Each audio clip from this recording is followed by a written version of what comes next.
councils that the RA reports relate to, and therefore we have different panel members. As we have full panel members for our first item, we will officially open today's meeting. For the minute taker, I would like to officially open today's meeting at 9:35 a.m. and acknowledge traditional owners and pay respects to elders past and present on the land in which today's meeting is being held. We have no apologies for this item, for a Part B item, and we do have one apology for Part C item, and that is Fergus Bennett. For those online and for the room,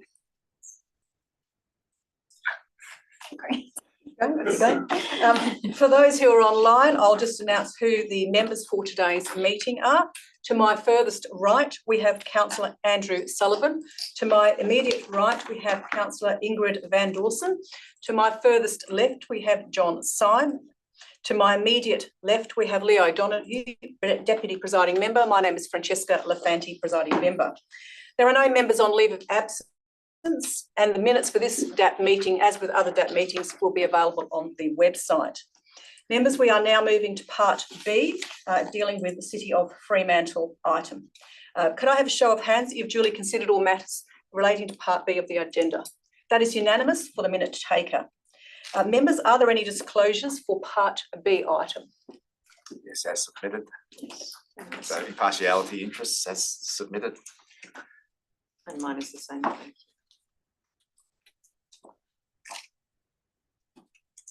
There's been two impartiality interests. Those interests, let me just find them. I get you to say them. Sorry. Yes, they just relate to the fact that we've both been present in council meetings where this item has been discussed in our roles as elected members. Obviously, take our role on that to be independent of that and make an independent decision. Thank you. Yes, the same, yes. For the minute taker, the impartiality interests approval is granted for full participation in this item, and that includes voting on the item. You can record that in the minutes. We now move through the agenda. There is no Form 1 application for Part B. There is a Form 2 application for the item, and we do have presentations. We will now go immediately to those presentations, first to Peter Simpson and then to City of Fremantle officers. Are they in the room, Fremantle officers? Yes, thank you. For the presenter and for presenters through Part C. 2 years before these Americans even. That's my pre-music. It's very nice. Sort of gets for yourself and for other presenters that will come after you. During part both B and C. As probably most people are aware, the JDAP standing orders have altered and there is now a 3-minute time frame for your presentation. We have admin support provided to us, secretarial support provided to us today through the department, and they will advise me at 2.5 minutes, and then I will ask you, we'll be aware of it, and then I will ask you to complete by the 3-minute, or then we'll just ask you to close your presentation at that point. Like most presenters, I would encourage you to get your most significant points you'd like across to us, verbally to us. As you've already seen on today's agenda, all panel members have received material that's been presented to the department, and we've received it and we've considered it as part of this matter. So yes. Handing over to yourself. Thank you, I won't take that long. Peter Simpson from PTS Town Planning. With me, I have Gerard O'Brien from Silverleaf Investments, who are the owner and developer of the site. We support the recommendation to approve this and the amended condition. When we originally submitted this application, we were seeking to have the condition deleted, and that was on the basis of the design of the building, taking into account a heritage brick podium to reflect the heritage nature of the area, and that wasn't a requirement at the time, although obviously it was through design review. So we asked for it to be deleted on that condition, on that basis. Additionally, there were other issues. We had contamination, we had to do the Queen Street upgrade, and obviously there's significant building cost escalation. Jared attended the meeting in person and I attended the council meeting online, and it was evident that the council wasn't in favour of deleting the condition, and that was completely understandable.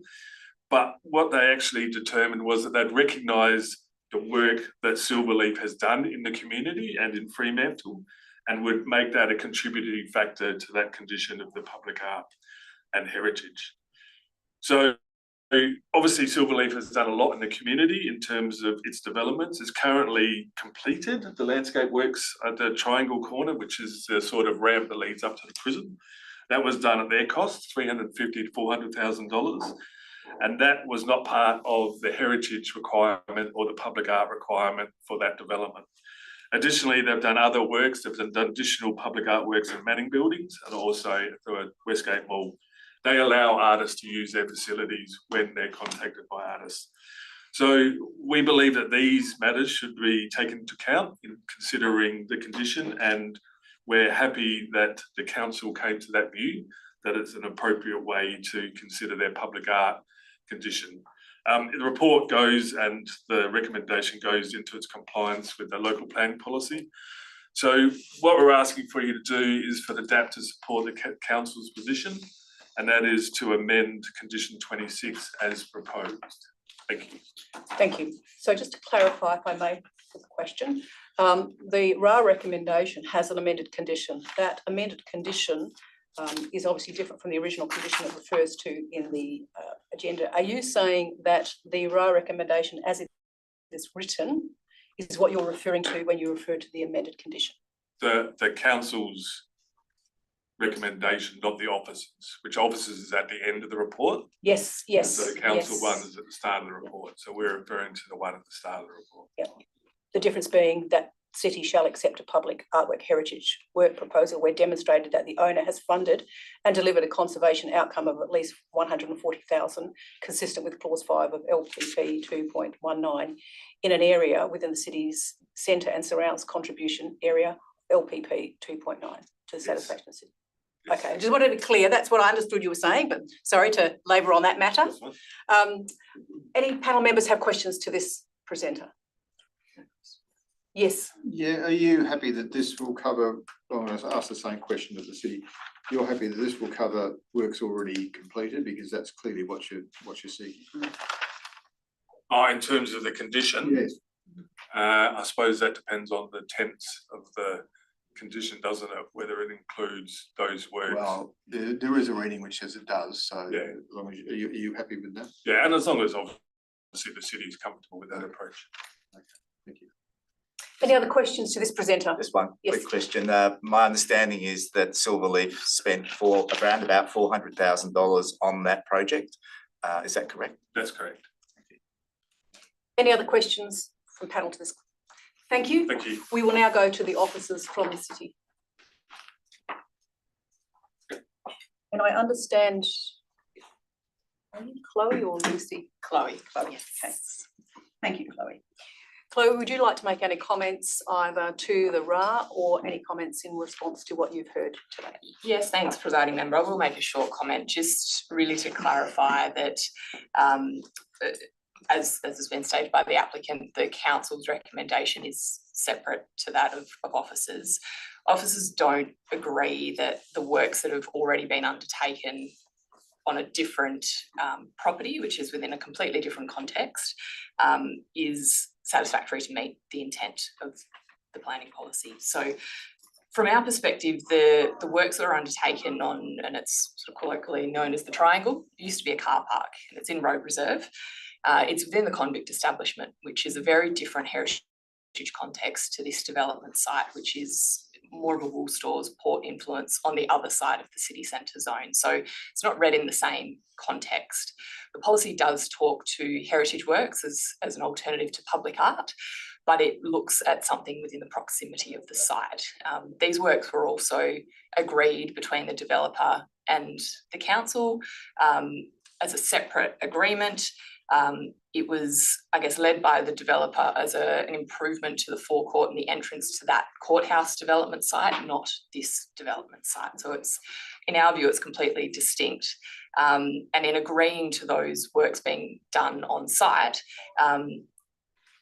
council did accept that they'd be losing about $80,000 worth of revenue from parking annually. So there was a balancing act between allowing the developer to pay for the works and undertake the works, but that there would be a longer term reduction in cost. So in our view, it's the condition as amended by council is effectively also crediting works that were agreed upon in a different process. I guess that my view would be that it would be more appropriate to simply waive the requirement as opposed to setting a precedent where a developer could seek credit for works that have been done through different processes. But our view is the condition should stay and the contribution should be paid. Thank you. Could I ask a question when we go to questions now? Could you clarify your last point? I'm interested in hearing your last point. I understood everything you've said to that point. And it was in the context of precedent and it was in the context of what I think I'm hearing is that should the DAP be of a mind to approve it, you're suggesting not modify the condition and approve it without a condition. Is that essentially what you're requiring public art? Is that essentially what, because of concerns about precedent, is that what you're alluding to? I guess the concern is, firstly, public art is a fairly common requirement across local governments and the city's policy has been in place for quite some time. The concern I have with the amended council condition is that it effectively gives credit to works that were done separately on a different development site. So it then becomes quite difficult with further decisions to say no to developers who, you know, perhaps allow, do additional public art on a development site. So how do we then track that? So I think from our perspective, the public art condition needs to stay and it needs to be linked with the actual development site. There might be other alternatives that the developer can work through, obviously recognising the construction market is very difficult at the moment and costs have escalated substantially. These aren't the only applicants who we've heard from on that point, but in our view, it needs to be more closely linked to the development site. Thank you. Is there any other questions from panel members? First we'll go to Andrew and then John. Sorry. Thank you. Just basically on that question of precedents, is there not a greater risk, I mean, assuming that we believe precedent exists in the planning regime like this, but is there not a greater risk that simply not applying the condition would be seen as the council is prepared to throw away or relax at any stage its % per art scheme? Is that not a greater concern of precedents as opposed to some flexible application of the % per art?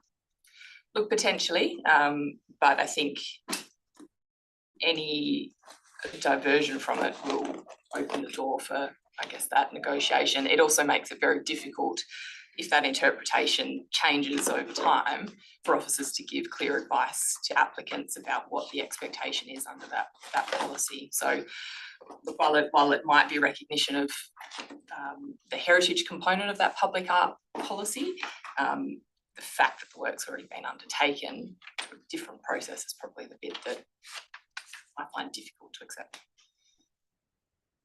Did you have any further follow-up questions? John, over to yourself. Well, it's sort of the same question, I think, and just it seems that the practical outcome of this is that we're accepting, well, certainly the council is accepting that the works that have been done recognises the works that have been done previously, and so the practical effect for the developer would be no more money is spent. If that's a generally agreed position, then there's two ways to do it. One is either the amended condition or, as you say, to I guess delete condition 26 entirely for reasons of previous work being recognised or something without making it a decision now. If that's our choice, which it seems to be where it's heading, you would prefer the latter? Is it? I think so. Just in terms of that test of a planning condition, a condition is really asking for a change or an action, whereas this condition is almost written as though you can do one of two things. You can provide public art, you can pay the contribution, or you can just do what you've already done. So But the city's public art policy allows that anyway, doesn't it? Allows payment to the city for the city to undertake it, or does it also allow a negotiation which says, well, I'm not going to do this public art on my site, I'm going to do it on the road or somewhere else? That's also allowed in the current policy? it is, but it's about, I guess it's about the proximity. The issue for me is the addition of the last component of that condition and the supporting advice note, which makes it quite clear it relates to works that have already been undertaken. So the condition almost asks for nothing. So I guess that's where I'd be saying that the condition is almost null and void. Sure. Yeah, well, it is, yeah. Thank you. Any further questions at this juncture? Thank you all. So I was just going to ask, just on that matter, okay, so it asks for nothing, but is there not some further requirement for the applicant to provide some sort of report or statement saying, well, we've done it elsewhere, this is what we've done? It invites a negotiation, doesn't it? Not really. I think the advice note and the intent from council was to credit for the project that's been delivered already. So there would be nothing. So no further action would be required from the applicant? Or from you? Perhaps a letter from the CEO to clear the condition, and that would be. Just one further question, if I Yes, could. absolutely. The works that were carried out, were they carried out after the original planning approval for this development? Roughly?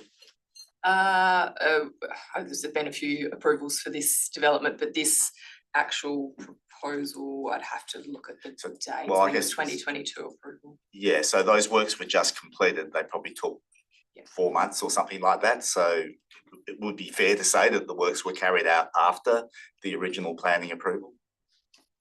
Yes, but I'm not sure they are tied together, if that's where. No, I'm just clarifying that for the record. Yeah. Any further questions at this juncture? If there are no further questions, we move back to the agenda. There a mover for the RA as written. It is moved. Andrew Sullivan. Is there a seconder for the RA as written? It is seconded. Ingrid Van Dawson. Would the mover like to speak to it? Thank you, Presiding Member. I appreciate this is a fairly complex one.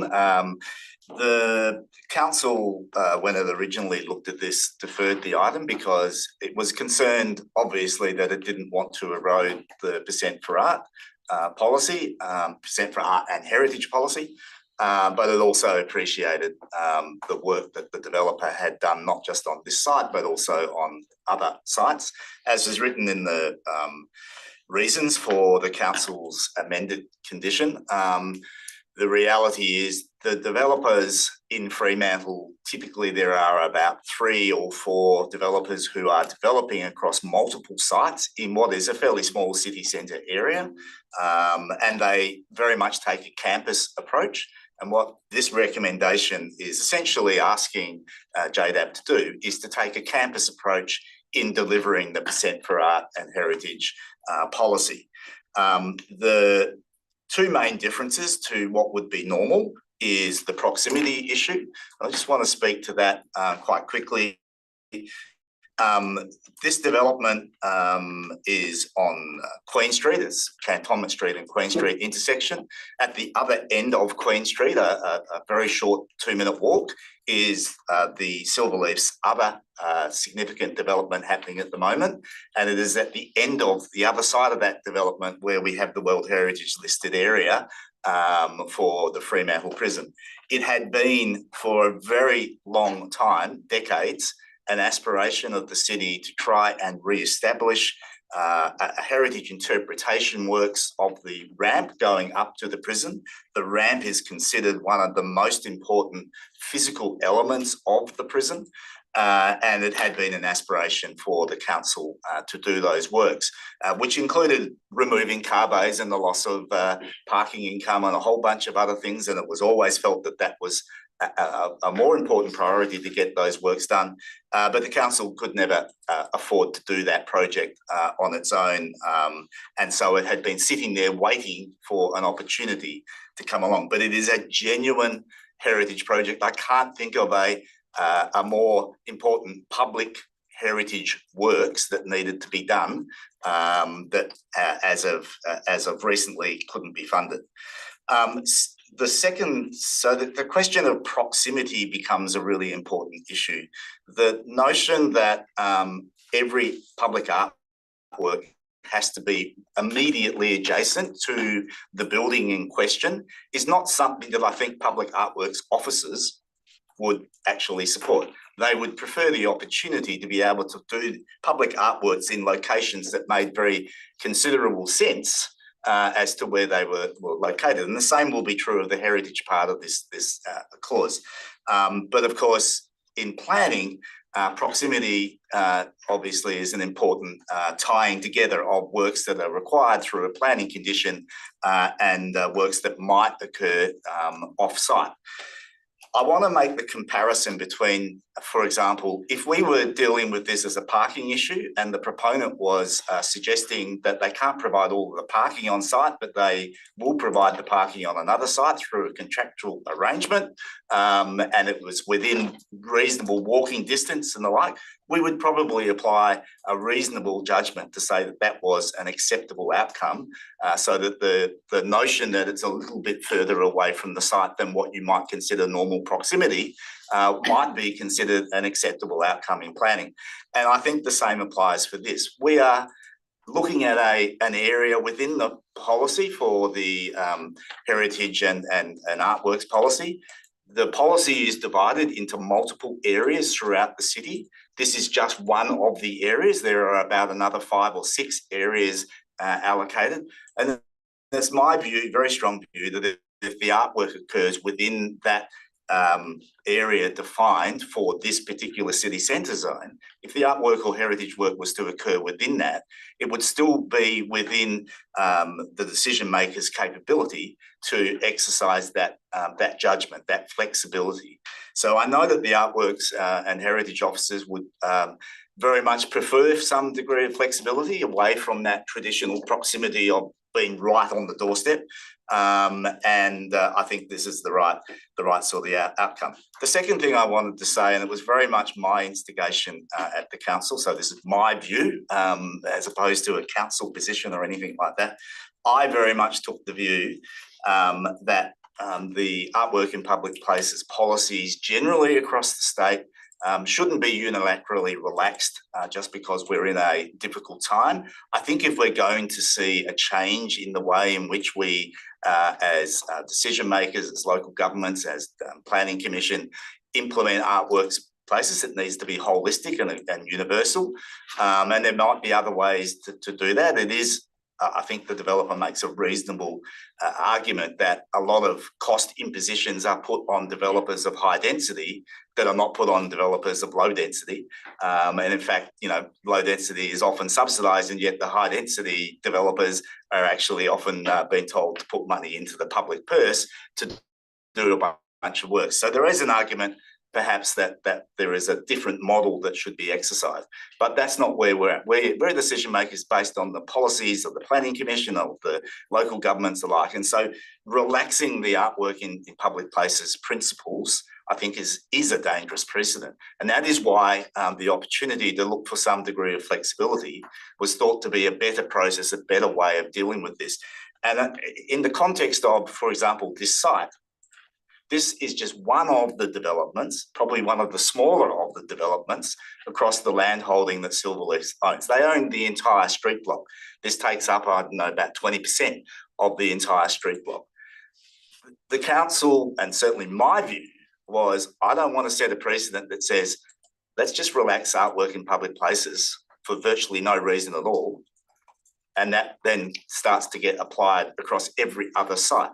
There will be a massive opportunity with other developments as they come along for artwork contributions or heritage contributions to be made in the vicinity of this site, because there is so much development about to occur there, not just on this site, but the two major adjoining sites, both of which would have hundreds and hundreds of thousands of dollars of artwork contributions coming in the foreseeable future. The reality is, I don't think that is where all of the artwork should be going. And so the idea of being a little bit more flexible about where artwork or the funds are spent is actually good, is a good outcome. And if the artwork was in, say, Wallylup Court, 200 metres away, it would still be like virtually between Silverleaf's three main properties in Fremantle. So they would still benefit from the artwork. And I think this is a case where the heritage outcome, yes, it does benefit the developer, but it is also a genuine heritage outcome for the city. And so I would argue that the question of proximity is one that is a planning policy element and is flexible. It is something that we can give discretion to, and we very much should do. As I asked in the question, the works that were carried out a significant period of time after the development was approved. So this development was approved, the works and the expense of the heritage works was subsequent to that. Now, developers aren't always, their own best friends or sometimes their own worst enemies. The reality that they didn't appreciate that perhaps they could do something like this and apply it to a different site is unfortunate, but we shouldn't hold that against them. So they could have easily applied for this heritage works, to be done as part of the original planning application. And frankly, I don't want to hold that against them. I don't think JDAP should hold that against them either. So the fact that we would do it retrospectively, but that the works were after the original approval, I think is still a reasonable outcome. So I would argue and ask that you not be overly concerned that the works have just been completed and therefore we shouldn't be taking them into account, because they were in the same timeframe and were post the planning approval that was granted to this development application. So I guess I very much believe that this is a better approach. I don't think it sets the sort of negative precedent that the council officers are concerned about. I actually think it sets a positive precedent, because it actually says that proximity, that artworks or heritage works could occur a little bit further away from a site than perhaps suggest. So I ask you to support the recommendation. Thank you. Would the seconder like to speak to the item? Yes, thank you, presiding member. Yeah, and thank you everyone who's spoken today. So just to be clear, I do support the recommendation for approval and council's amended condition. And I do agree with everything Andrew said. I second everything he's brought up today, so I won't repeat that or try and keep it a bit short. But just on the matter of precedent, I agree. I don't think this sets an unreasonable precedent or anything to fear. I think it's really important. I think in terms of precedent, every application needs to be considered on its merit. And this one, yeah, it's unusual, it's unorthodox approach to meeting this condition, but I think this is a better way forward and in terms of precedent than deleting a condition, which, yeah, I believe that sets a worse precedent, because it is important to this city that these contributions are made. And the other point I was going to make, just to reiterate that the contribution the owner has made to the city is significant. It's more than the dollar value in itself that the interpretation work that supports the World Heritage Area. This triangle ramp up in front of the prison has made a significant improvement to the heritage values of that area. And yeah, so that's why I will be supporting that recommendation. Thank you. Are there any other speakers on the motion? Yes, John. Yes, look, I do agree in this case. The public art's got an interesting history. It started off being purely for government projects, and then for government projects where the government was a substantial landholder, and the East Perth Subiaco redevelopment projects and so on. But it's by degrees becomes in the general landscape for large developers done by the private sector. is very careful it doesn't become a tax on development and becomes actually an enhancement to not only the public realm, but also some benefit to the private sector as well. And I think in this case, its purpose really is to improve the general public realm, and by that include the general value of the area that any private sector development might be in. I think is a reasonable way of looking at it, and I think we can draw that. I agree with that with Andrew. I think we can draw that fairly broadly, particularly in the case of Fremantle. I think it's a fairly broad campus. I do agree on the as you described it, a campus style approach.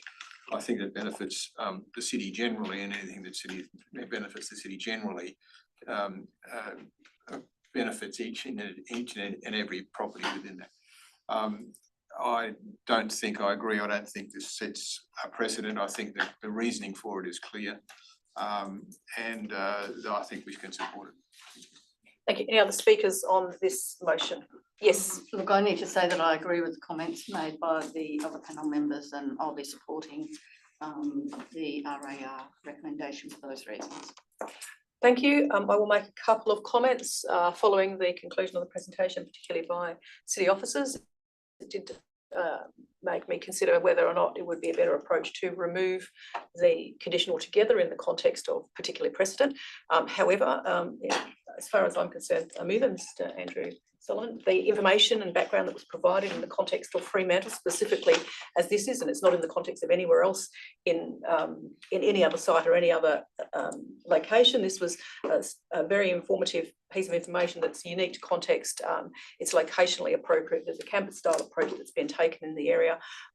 Is still supportive overall of the public art contribution, but an improvement to the broader public realm in that immediate area, and that given Fremantle is quite a compact particular development area, that the public art supports the area.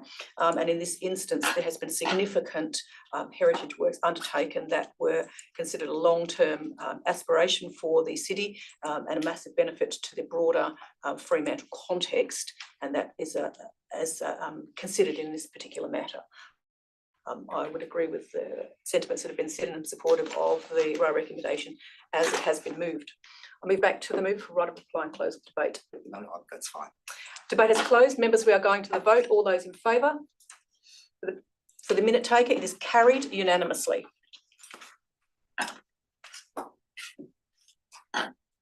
We now move back to the agenda, and we are now going to change panel members. For the minute taker, it is 10:08. We are changing members.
We will now commence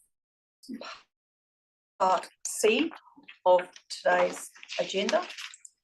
It is 10:13 a.m. Members, we have a new panel, additional members. I'll just tell you who the two additional members are. To my furthest right is Councillor Rebecca Coghlan. To my immediate right is Councillor Kerry Smythe. The remaining panel members are still the same. We'll move firstly through to declaration of due consideration. Members, could I have a show of hands that you duly consider all matters before you on today's agenda item? That's unanimous for the minute taker. Members, are there any disclosures of interest? Yes. Thank you, presiding member. This RAR was presented at the City Council's ordinary meeting on the 28th of May 2024. I acknowledge that I am not bound by any previous decision or resolution of the local government, and I undertake to exercise independent judgment in relation to any JDAP application before me, which I will consider on its planning merits. Thanks. Thank you. Consideration has been given to that interest disclosure and approval is granted for full participation in today's meeting, including voting on the item. Further interests? Correct. I am just a carbon copy of what Councillor Smythe has said, and I will be, I'm not going to repeat it, but I will be considering the item on its merits. Thank you. You've heard the interest. Approval is granted for full participation, including voting on this item. Are there any interest disclosures, members? There are no other interest disclosures. Thank you for those. We now move forward to the item. We have one item. It's item 3.1. And we have a series of presentations. I have them listed in the agenda or in the additional material that we've provided. As indicated, we will deal with all items one after the other. Once we get to the final presenter, which I think is listed here is Mr. Daniel Lees, we will then go to questions from panel. After that, we'll have officers from the City of Nedlands and again questions from the panel. For the presenters, there is a 3-minute time frame for presentations as a result of a change to the standing orders and provisions. We will have after 2.5 minutes advice from those from the JDAP secretarial support here today. That's 2.5 minutes, and then you'll be asked to complete your presentation by the 3-minute mark. I would encourage people to focus on the key matters you'd wish to get across to the panel. For everybody who's here today, all the material that has been provided by yourselves that support the presentation has been forwarded to panel members, and as you've seen this morning, panel members have indicated they've duly considered all of that material. I will now move forward to the presenters. The first presenter is Trina Russell.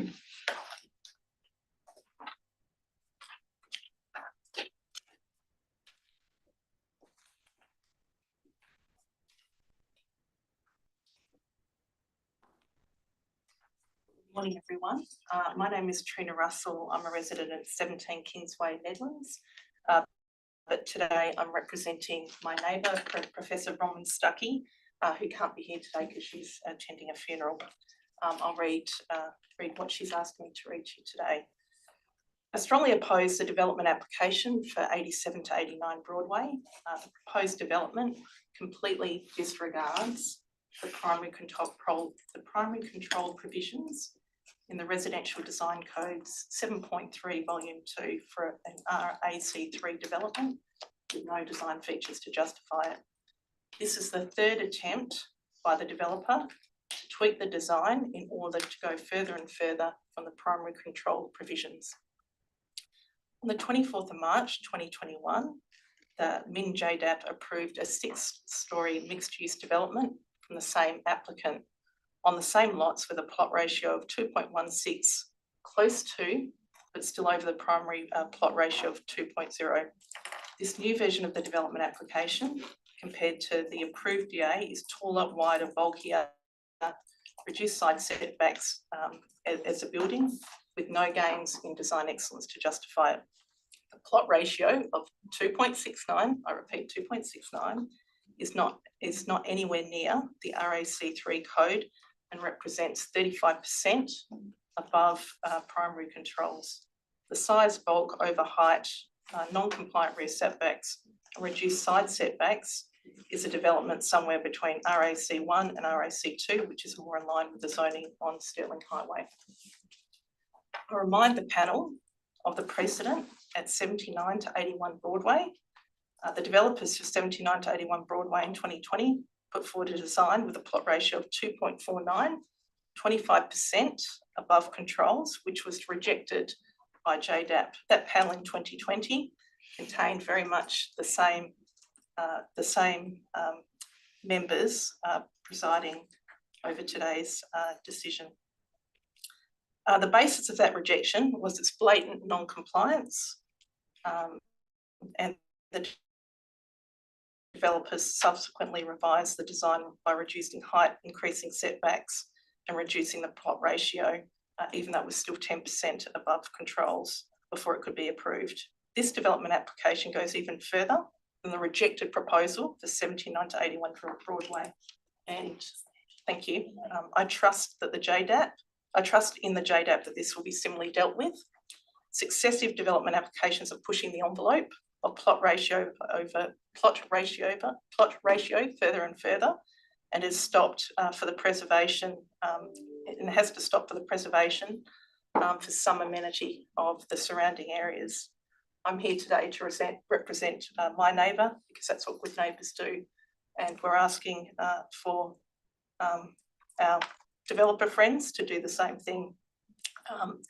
Cumulative traffic impact is being dealt with development by development. That's a side issue.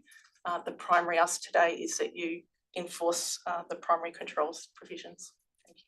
Thank you for your presentation. We will go to our second presentation, Mr. Ken Parry.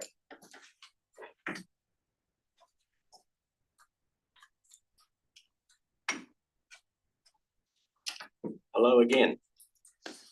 I was very pleased to sit through the last presentation, the last meeting, to see the role of council stepping up and making judgments on behalf of its community, and that being accepted as an important step in your considerations.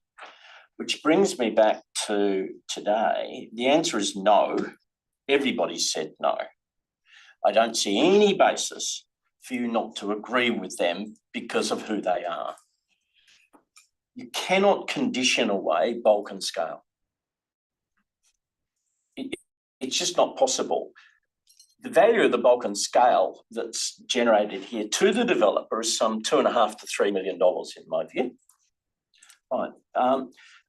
But that doesn't come from out of thin air. That comes from community. That comes from loss of amenity.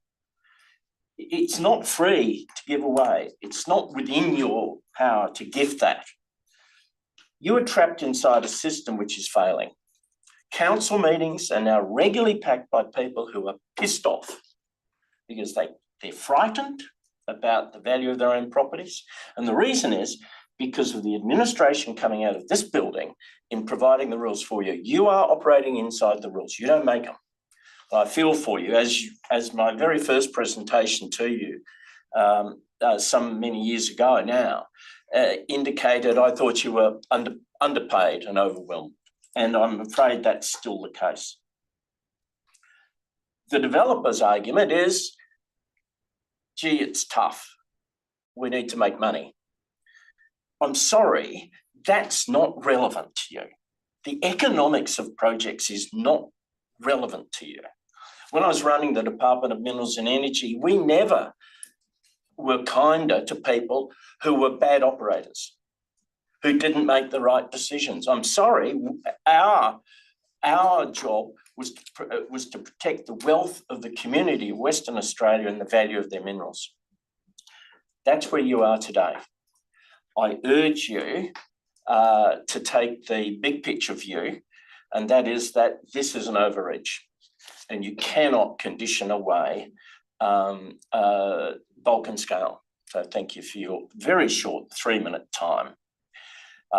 It's another indication of the sucking in of power to this building and the removal of power, because power is limited, the removal of power from where it needs to be out with the within the local government and the community, who are being treated with increasing disrespect, and 3 minutes is the height of insult, not only to the community, but also to the developers who've got their life on the line. So, not within your power to do anything about it, but I like to register the protest. So thank you very much. Thank you for your presentation. Our next presenter is Tom Hockley, who is online. Is that correct, Tom? Are you online? Can you hear me? Yes. Oh, great. Thank you. Can everyone hear? Yes. Can everyone hear me? Yes. That's great. Look, thank you, and good morning, panel. Thanks for the opportunity to present today. I represent Griffin Group, who are the owners of 91 Broadway to the immediate south of the development site.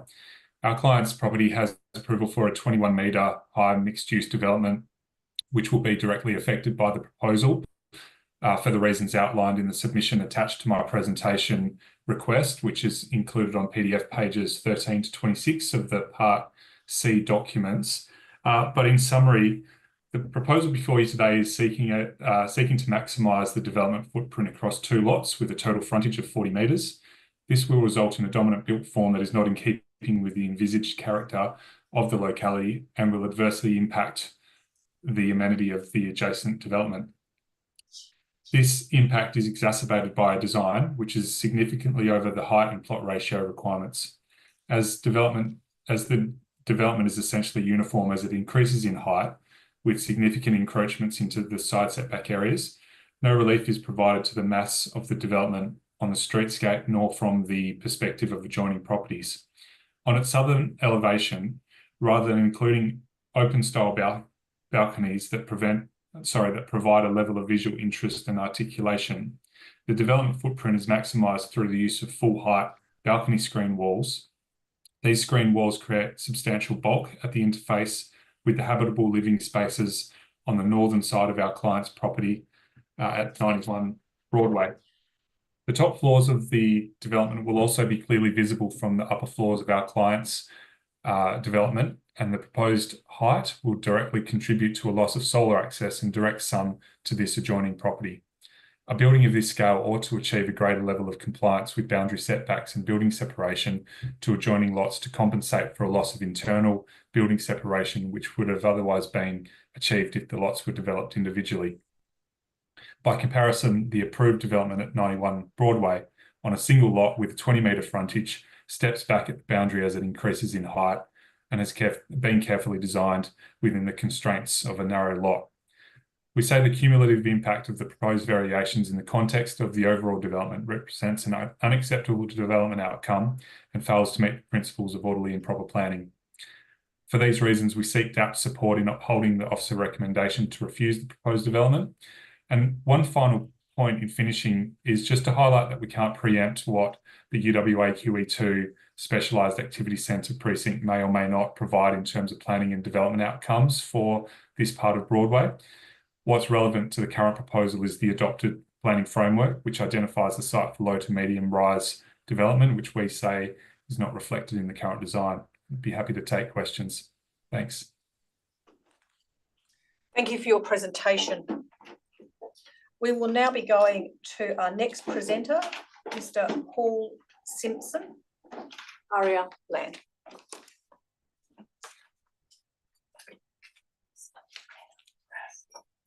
Thank you.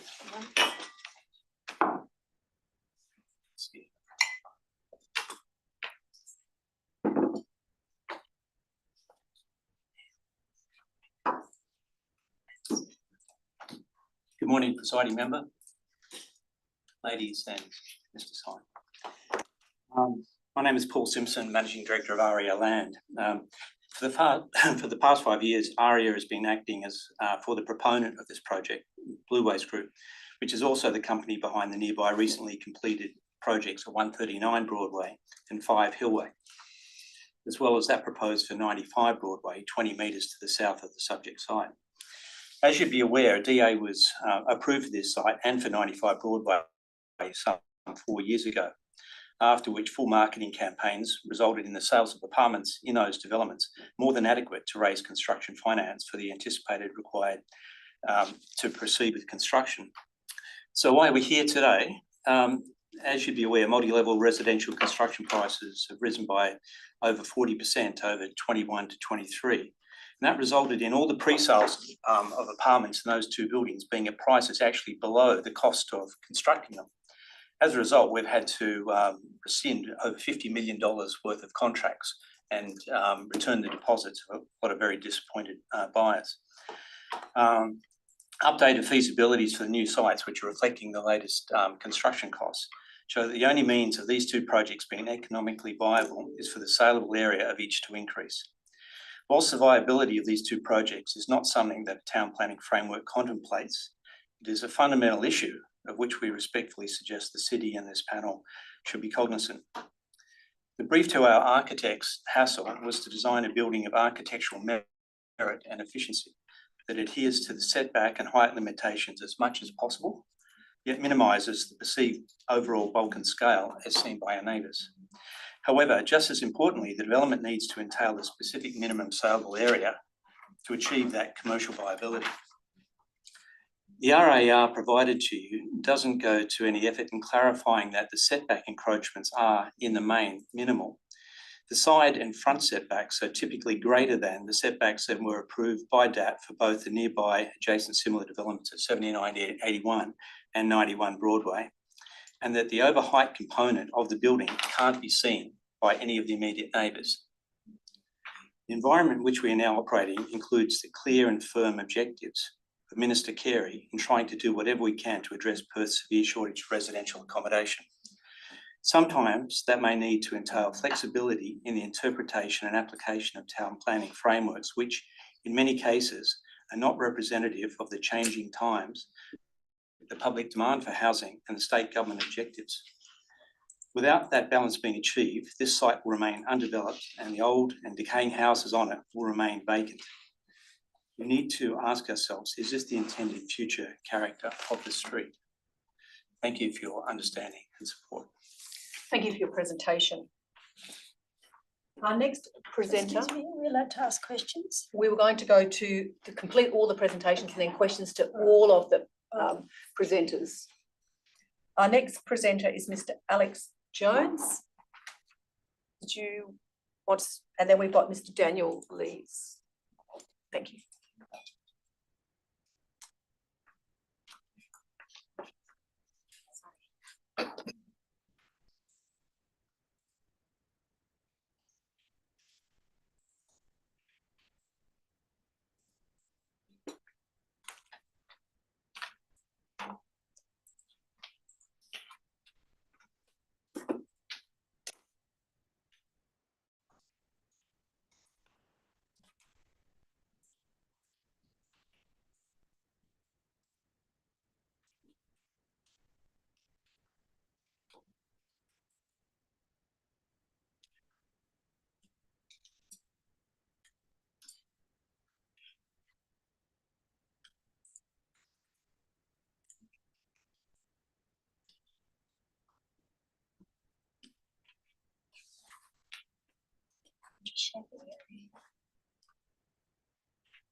Share the video from there.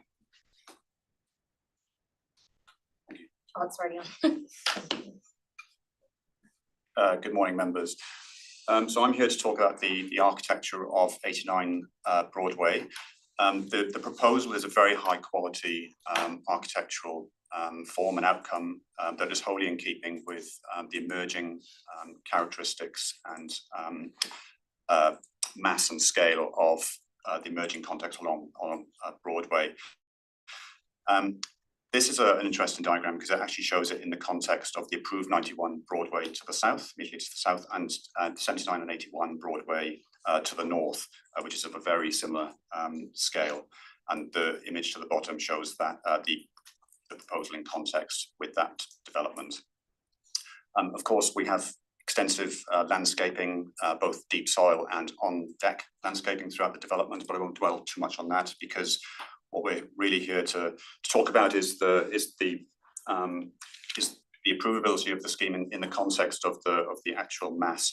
The blue in this diagram actually shows the permissible setback massing of the proposal, with the 21 meters, which obviously rakes up towards the west, in keeping with the natural land fall.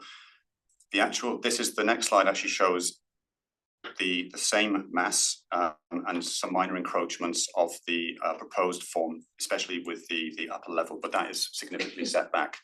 As you can see in the next diagram, the mass in relationship to the proposed form, there is a bit of encroachment to the north, but to the upper level, but effectively the portion that really breaks through the permissible mass is not seen from the surrounding areas, especially from Broadway, where because that element is set back significantly.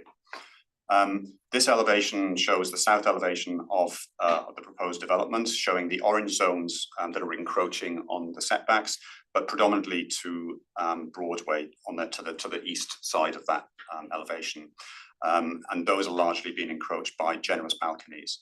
And you can see to the west of that, the blue element is actually within the setback zone, and then the orange is encroaching to the west.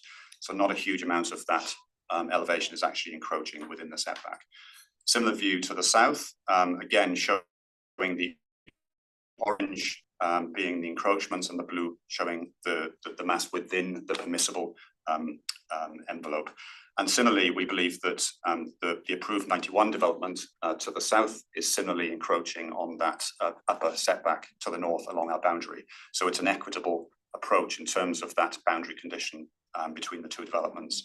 And the south elevation of 91 Broadway at the lower part of the page there shows some considerable disregard for that development in terms of overlooking into 89 Broadway as well. Similarly, 79 to 81 Broadway further north has considerable setback encroachments along Broadway to the extent of around about 5.7 meters because of the mass quite close to the boundary along Broadway. So obviously that's approved and being built. This diagram shows the overshadowing component of 20 Kingsway. And what it does show is the start of the overshadowing to its 20 Kingsway's eastern elevation at 8:30, and it finishes at approximately 9:18 at the winter solstice. If you compare that with the permissible massing of 89 Broadway, in fact, actually, if we were to develop it to its full potential, it would basically overshadow 20 Kingsway by an additional 47 minutes. Because of the extra height to the west. Okay. This shows the functionality and build quality, as alluded to previously by Paul Simpson, in terms of it being a very highly efficient, generously proportioned building in terms of amenity for residents. We think it's wholly in keeping with the context and character of Broadway, provides a really high quality interface to the Broadway streetscape. And we think it's a really high quality architectural development, both in terms of mass and architectural form, materiality and functionality for future residents. Thank you very much. Thank you for your presentation. We will go to our final presenter in this group, Mr. Daniel Lees. Thank you very much, Alex and Paul, and good morning, panel members, and thank you for the opportunity to speak in support of the approval of this architecturally designed, predominantly residential building that will contribute 5 apartments to this evolving infill activity centre. Sorry, Tania, I'll go back to the slides. Thank you. Since the Gazette of Local Planning Scheme number 3 in 2019, Broadway has been rapidly evolving with numerous contemporary multi-storey apartment buildings having been approved, some of which are under construction and some of which are now complete. It's clear that Broadway is evolving as per the targeted infill and urban growth area. Those are direct quotes designated in the preceding local planning strategy. With buildings of 7 stories approved immediately to the south, 8 stories under construction to the north at 79 to 81 Broadway, 7 stories completed at 139 Broadway. Further south, and another 8-story building under construction further south again at 168 Broadway. All of this speaks to the emerging context, scale and form of development along Broadway, which we say this proposal at 8 stories comfortably sits within. This proposal acknowledges its broader context with detached single houses to the rear along Kingsway, and this transition between density with the conscious design decision to locate deep soil area along the rear boundary, which is consistent with the city's local planning policy. This is so as to achieve trees of 4 to 6 metres at height at planting, and then up to 9 metres upon maturity. These will serve to provide a natural screening along the common boundary and ensure existing backyards can continue to be enjoyed without detriment to privacy. This can be readily seen on the slides, which also demonstrates how the actual height of the building, as read from the rear, is mitigated via design treatment. As demonstrated on the slides that Alex has just run through, the building clearly comprises a base, a middle and a top, with setbacks progressively increasing as the building increases in height. The uppermost level of the building has been intentionally centrally located and set back from the edges of the level below, so as to minimise its visual appearance and visibility from surrounding viewpoints. Slide number 3, which is the one on screen here, includes this streetscape elevation and the street render. They show the broad consistency, we say, of this built form and scale with that already approved to the north and to the south. We are also providing broadly consistent side boundary setbacks to our southern neighbour at number 91 Broadway, as Alex has said, to result in a fair and equitable building to building separation, and this was shown on slide number 10. This proposal ought to be considered in the broader context of the housing supply issues that we are currently facing, and is a direct response to the public comments made by the Minister for Planning recently regarding pulling out the stops to deliver housing in well-located, well-serviced infill areas such as Nedlands. And this site in particular, located midway along Broadway, 150 metres from the Broadway Fair Shopping Centre. These 45 apartments will be very well provided with access to public transport, walkable food and convenience shopping and recreation facilities, with access to key places of education and employment in the broader UWA QE2 Specialised Activity Centre. It is telling that the state government has recently flagged its interest to take over planning control of this precinct and to create an improvement plan. Clearly, this reflects a recognition that this is an important activity centre within metropolitan Perth and underscores how this medium-scaled apartment building is entirely consistent with the emerging scale of development along Broadway and the state government targeted infill objectives. So based on this emerging context along Broadway and the broad consistency of this building height, scale and form of this proposal with others on the street, with respect, this proposal warrants your approval. Thank you for your time. Thank you for your presentation. We will now go to panel. Panel members, you can, if you wish to have questions to any of the presenters that you've heard up to this juncture before we go to the officers. I think it's only fair that the panel members sit, so that, because otherwise we're asking questions that way. What would you like? Sorry, you would like all of the presenters to move around a bit further? Use the word presenters, sorry. Of course, you can ask questions to whoever, and then the panel, the presenters can come up here and directly respond to you. I don't know if we've got enough. I'll move that chair along. Just won't have them on camera. The camera's not going to be on site, so can you just advise who you want to ask the question to, and we'll put them up the camera. Okay, thank you That's very the much. camera spot. Yeah, I can see the camera. The technical Yeah, challenge. we're live streaming online, so if we have everyone that way, we can't see who's speaking, so we need. Oh, okay. Apologies with a bit of clarity there about our live streaming. Member, would you like to advise who you wish to ask questions to? Yes, I would, please. Could I speak to Mr. Simpson, please? Thanks very much.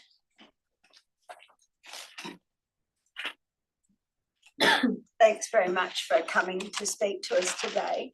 I listened intently to your presentation, and I'm still very concerned that even though you've asked for some understanding from the panel around this RAR and the decision we'll be making today, you peppered your entire entire presentation about rescinding contracts, minimal sales, the cost of building, and then referenced it back to the shortage of housing and asking for us to be flexible. But economic, as you've said and alluded to, economic considerations are not into the orderly and proper planning. So can you just tease that out a little bit more for us? Because you're asking us to go out of the scope of what we're actually here for, and that's been made so clear. It was made clear at Chillingworth, it was made clear at 1A Thomas Street, and yet that keeps coming back to us within the planning framework. We cannot control the building costs, and we can't control the economics of pre-sales and the viability of a project. I understand and agree with everything you've said. My client's situation in terms of this particular development, and in fact, it's going to be similar to all of the developments down Broadway. Very few of them are going to stack up. I've spoken to the people behind Griffin and understand their situation as well. The town plan, as we accept, was written 4 or 5 years ago. The world has changed a little bit over that period. The construction costs going up by the amount they have has been such that very few developments in Perth stack up anymore of this nature. I know the owners and people behind, Paul Blackburn, the guys at Edge, all of us, we speak and we know that unless you're going to be generating over 14,000 a square metre in selling price, your developments just aren't stacking up. So this particular project, even if we get this larger area of floor space achieved, and I've gone through the numbers with the town planners of the city, even if this is approved, the amount of revenue we've got to get per square metre for this to stack up is just at record levels for that street. So I understand the fact that it's difficult to be approving things which are outside what's put down in the planning. But unfortunately, if we were to stick to 2 or 2.2 or even 2.5 plot ratio for this building, it's the revenue that's generated from it, even at record levels of rates per square metre, isn't enough to pay for the construction. If we want high quality construction and high quality design, that's what the numbers are coming in at. We developed 139 Broadway, and our builder lost $8 million. Sorry, 5 Hillway and 139, the two buildings together. The builder lost $8 million, and fortunately they're owned by Kojima, a massive organisation, and they absorbed it. Any other builder would have gone broke.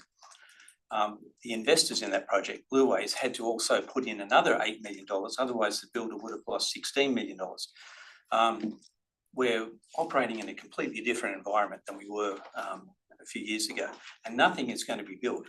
I don't work at Blueways. I'm a consultant to them and to other property developers. And I can assure you that very few things are going to be going up, such as Chillingworth won't go ahead. As you say, 1A Thomas won't. Nothing will stack up unless they're generating over that rate per square metre.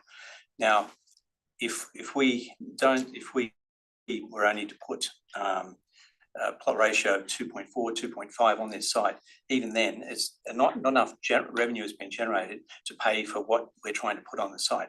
We could have designed it less expensively in a lot of areas, but we've got the best architects, I think, in town, and we're going to be using one of the best builders in town, if not the best, who has just done our last 2 developments. And we want to provide a great building for people to live in. The other 2 buildings that we've developed, people love them. They're downsizes. They love the architecture, the quality of construction. Nedlands deserves that, and we're not dealing with people who are prepared to put up with anything and less than what we're providing. So I think, as was suggested by Tom, the revenue that's being generated by these buildings is having to be reach a certain level for anything to go ahead anymore. And so this isn't a matter of the developer or any property developer making lots of money. this is going to be struggling to get up even at this size of building and at these revenues in order to get sufficient margin at the bottom for any bank to lend the money for it. And this is a problem that not only my client Blue Waves, but other clients that have got are all facing. The owner of Silverleaf, who was sitting beside me over there, he was saying we might as well go on holidays on an expensive cruise liner and drink expensive champagne for the next 2 years because nothing else is stacking up. It's a very difficult market we're in. So the proposal that we've put, and I've offered to go through the feasibility with the DRP, and I've taken the city officers through the numbers. This isn't size for the sake of it, a developer trying to grab as much floor space as they can. This is what's required for the building to go ahead. If this doesn't get approved, the building won't be built, and it'll just sit there with 2 decaying buildings on it, the same way as the rest of Broadway. You've given a very detailed answer. It's all live streamed. I suggest the clip of that goes straight to the ministers and to the state planning people in charge, because it's outside the scope, but it did give us some history. The other, and I hear what you've said, and I've heard it 4 years ago when you presented to us over the projects, but not in the same way. Could you answer about the RAR, because you've asked for the RAR to be a little bit more flexible? I felt the RAR was extremely well written, and I felt it was very high quality RAR. It went into a lot of detail and informed the decision making, and yet you have been critical of it in your presentation. Actually, in the presentation that was lodged last Friday, which is more detail before we knew we had to be at 3 minutes, that was going to come out at about 6 minutes, but I've pared it back. I think the RAR was accurately written, but I think a few things have got to be put in context. The size of the setback variations that have been requested are not large in real terms. In fact, the side setbacks are greater than that were approved on the building next door at number 91, which we supported. Actually, it's very disappointing to see that they're not supporting ours with a 14-page report suggesting it shouldn't be approved. So the council officer's report was accurate, but I think we had to put it in context. It was quite a, 20 pages, and on 60 occasions, it talked about height, setbacks, massing, and the context of the area. The context is changing, as I think Dan mentioned. There have been 8-level buildings approved by City of Perth and DAP for in Crawley at the other end of Broadway. In terms of the height, I'm sorry if I was critical of that, but frankly, as Alex has shown, the only part of the building which is above height is a part of the building which can't be seen from anywhere. Alex has done a great job in designing the building, setting back the top floor so that our neighbours to the rear can't see the top floor. Those are things which I'm just trying to put in context, which perhaps the RAR didn't. It talks about how the top floor can be seen from half a kilometre away. Well, I can see the buildings in the CBD from 10 kilometres away.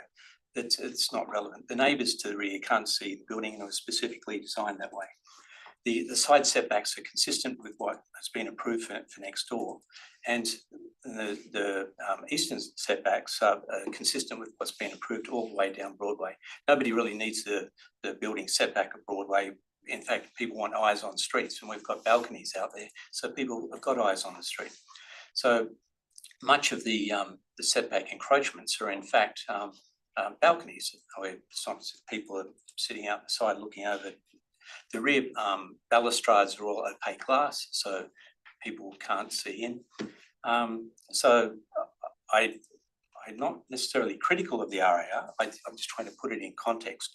The 4 main areas that are being used to suggest that this approval shouldn't be given a little bit, well, they've been overrun by precedents where other things have been approved to similar setbacks.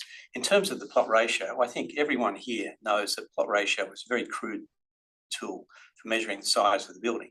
If we had very wide hallways and a very big gym and brought the plot ratio back to 2.2, the outside of the building would still be the same size. Plot ratio doesn't take into consideration the size of balconies, which are actually adding to the mass of the building, but of course plot ratio is only measuring the inside of the building to the outside of walls and including all the inside walls. So you're actually penalised for having thicker walls. So plot ratio is a very crude measurement, and I think all town planners, we've spoken about this with the city and all the best town planners in Perth. It shouldn't be, and in fact it isn't used universally across the city we're dealing, we've got a 140 apartment development proposed in Como, and the plot ratio isn't an issue there. The size of the building is dictated by the side setbacks and the height of the building. What you fit into it is another matter. So the plot ratio, I don't think is, which I think a lot of presenters have talked about as being the big issue, whether it's 2.2 or 2.4 or 2.7. Frankly, it's not a good gauge of how big the building is. We could bring in the side setbacks slightly and reduce the height of the roof by reducing the floor height of each level and bring it entirely within the arc side setbacks and height, and it could still be a 2.5 to 1 plot ratio. So I think that should be discarded as a means of measuring the building. And as I've said, side and rear setbacks are consistent with what's been approved elsewhere, and the height can't be seen from anywhere. So I don't mean to be critical of the RAR because it is well written, and but I'm just putting a few of those areas in context. Thank you. Questions? Yes. Thank you. Kerry Smythe from the City of Nedlands. Hi.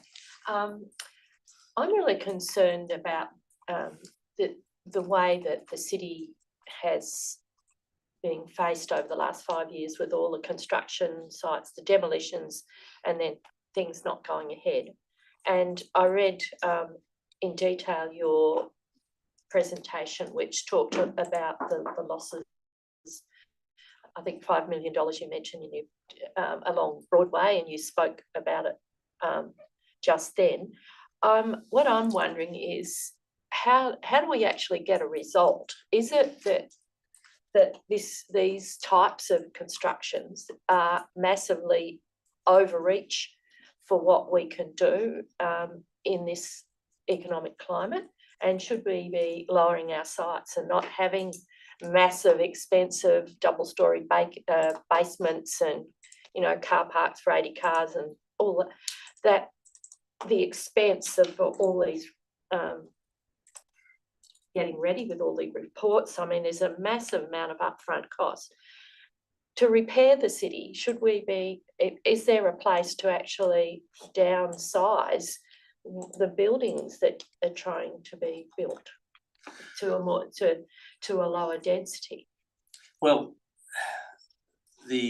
my clients on this side and the other sides down Broadway and Griffin and other developers are only building in response to the changes in the town plan 5-6 years ago. And that was in response to, well, it was forced really upon the city, as I understand it. But in 2011, when Directions 2031 came out from WAPC, it was encouraging greater density closer to the city where we've got all of our infrastructure. We didn't want to be building highways and power and water and gas and telecoms past Yanship and past Baldivis. And so Directions 2031 was trying to get a greater concentration on where we've already got all of that infrastructure. So Broadway was highlighted as a great street for that to start, and of course Stirling Highway. So those are areas where the state government and now the city have agreed that that's where development can occur. And the people who have moved into those buildings in that street and Hillway and other streets are really appreciating the opportunity to move into something where they can downsize. So as we all know, most of Nedlands and is 880 to quarter acre, 1,012 square metre lots. 4-bedroom houses which are 60, 80 years old. The people who are moving into these developments are people who are sort of my age and even older, whose kids have left home. They don't want to be rattling around in a 4-bedroom house which is getting old. They want to sell that, move into a building like this. I remember one of these presentations a number of years ago, one report where a resident in Nedlands said, well, actually, I'm speaking against this development, but in about 5 years' time, when I retire, this is exactly the sort of thing I want to move into. And they asked him to stop speaking. But we've got all these people in Nedlands who need to move into something. They don't want to leave the western suburbs. A lot.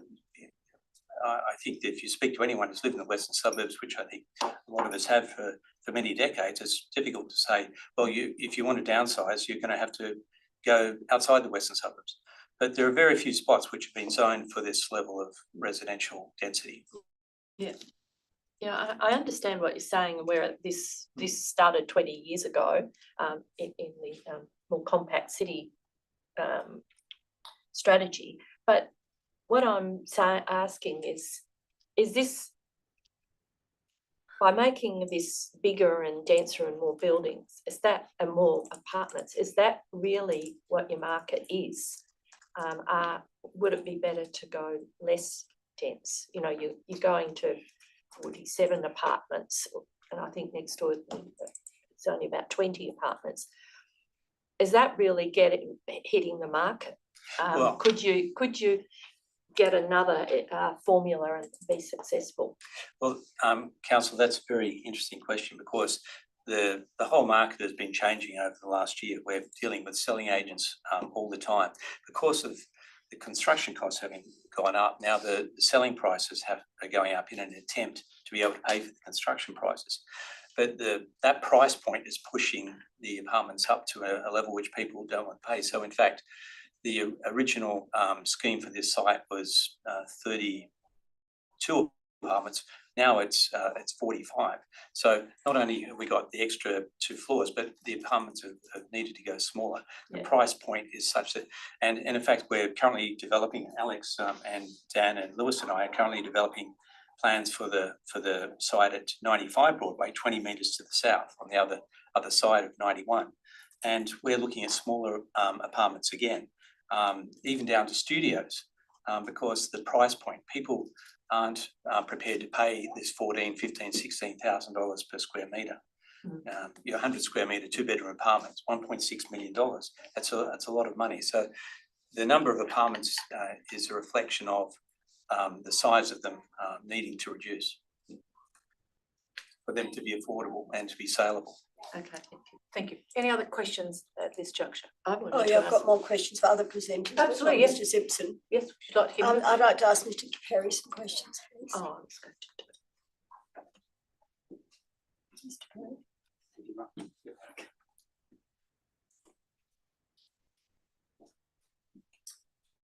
Perry. Councillor Cobden, Mr. Perry, I'd like to know your interpretation of plot ratio. I'd like to hear the alternate view. I'd like to hear instructions around the R codes and the acceptable outcomes and the determination of how plot ratio is being used and what you've got to tell us about plot ratio.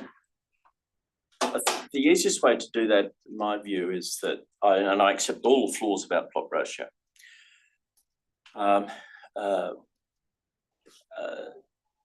If we come back to the tragedy of the commons, the only way to stop overgrazing on the commons is for the villagers to have a rule. Any rule will do, right? I mean, there's rules it won't do, but there's lots of rules that apply. Plot ratio is what we have at the moment. That's all it is. There can be better rules and pick up finesses, and we, you know, it may take a America's Cup yacht designer to go through and establish all of those sorts of rules. But we just need a rule. And that prevents the overdevelopment in my view. Now, the problem with overdevelopment is that it's not free. The overdevelopment, which is anything in and above the rules as described in section 2.8 of the R codes, what that says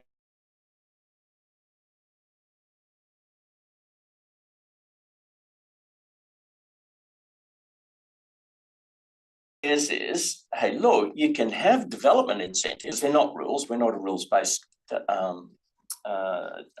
system. Anything above those is a development incentive, and it should be valued. And that's where I come up with and these values are obviously very rough, $2.5 to $3 million is the value of what those development incentives are in this particular case. We have a very good example at Airlie Street. Everybody hates the height at Airlie Street. Everybody hates it. However, to my mind, it's within the rules. We've had the council agree with the fact that that the property which becomes a perpetual park paid for by the owners of Airlie Street development by Blackburn is worth $8 million to the community, and that was what the height bonus was, the value that they agreed was, and so there was a deal done, and it was fair. The Blackburn got what they wanted, and the community got what they wanted. We don't see that in general. There are other examples, by the way, south of the river, which now falls within MIDAP, at the, what's it called, the entrance or something like that. Anyway, it's on the southwest corner of the new traffic bridge. It's exactly the same sort of deal. And that's what I believe is that too often in the past, and I estimate the value of the development incentives provided at the time to the developers at Chellingworth is $40 million, because I include the height bonuses in there.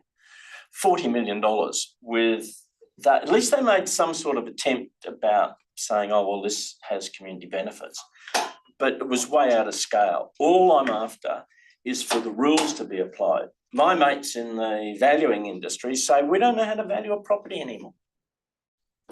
I just don't know. You know, we had the one that we had in Manoora, you know, you remember, where developers said I could only pay $2.5 million for the property, and the guy who won it paid $3.5, and he got an overdevelopment on it and paid it off. You know, it's destroying the system.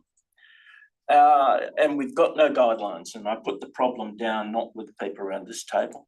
I put the problem down with the guidelines which have been provided out of this building.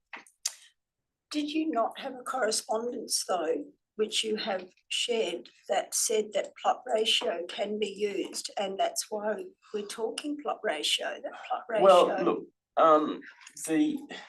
it's become increasingly clear, and I've repeated, and I will repeat what a number of other people have said to me. I don't know it to be a fact, that this department forced Nedlands to remove the height limit under political instruction.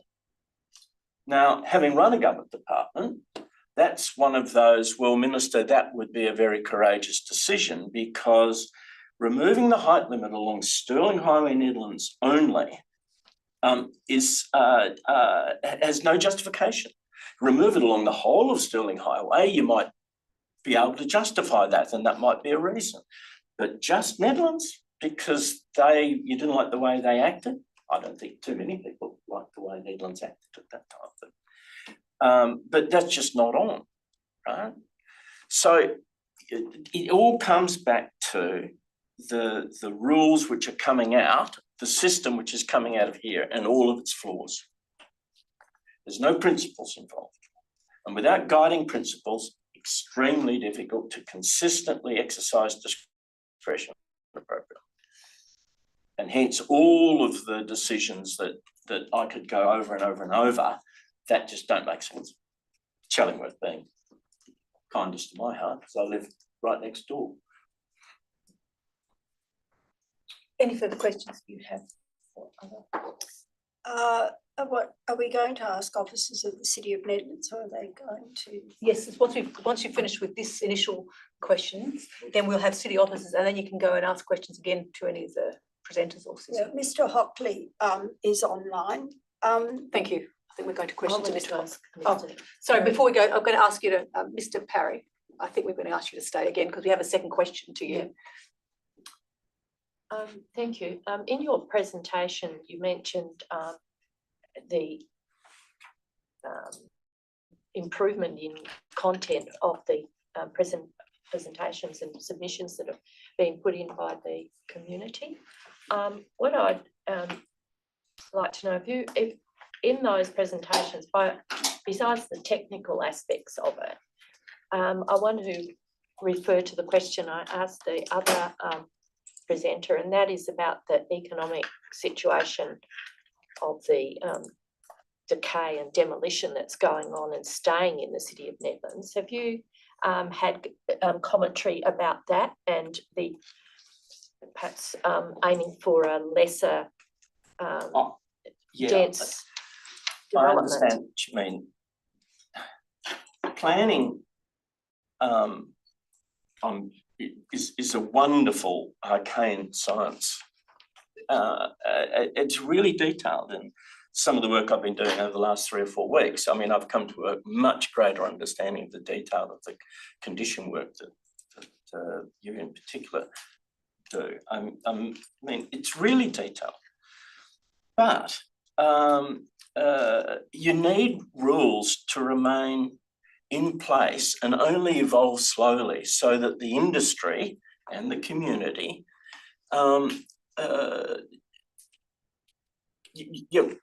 government's giving incentives to industry is fraught with failure, absolutely fraught with failure. Changing rules to give incentives is fraught with failure, and every action has an unintended consequence, which probably outweighs it.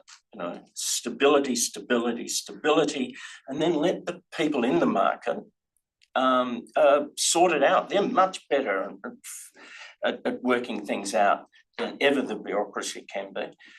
And I think that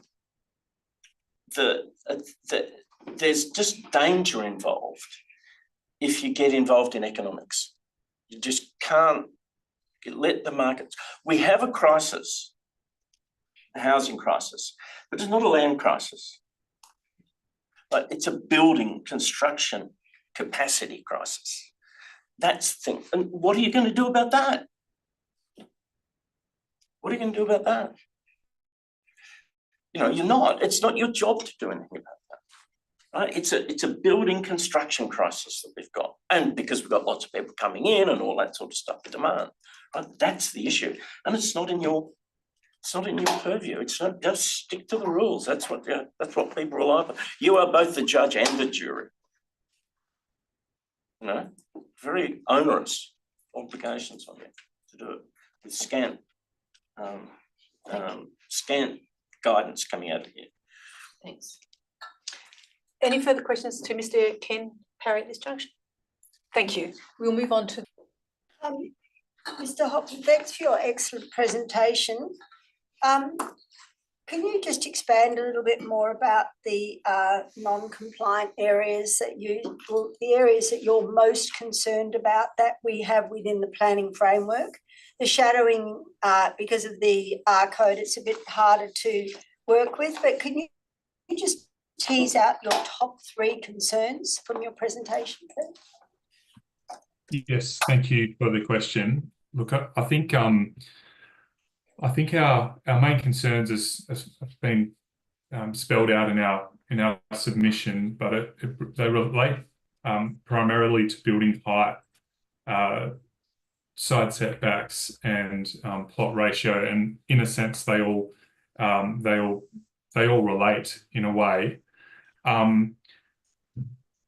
You know, in our submission, we've responded to the element objectives of the R codes, and for example, with the building height, you know, you asked about solar access and access to daylight.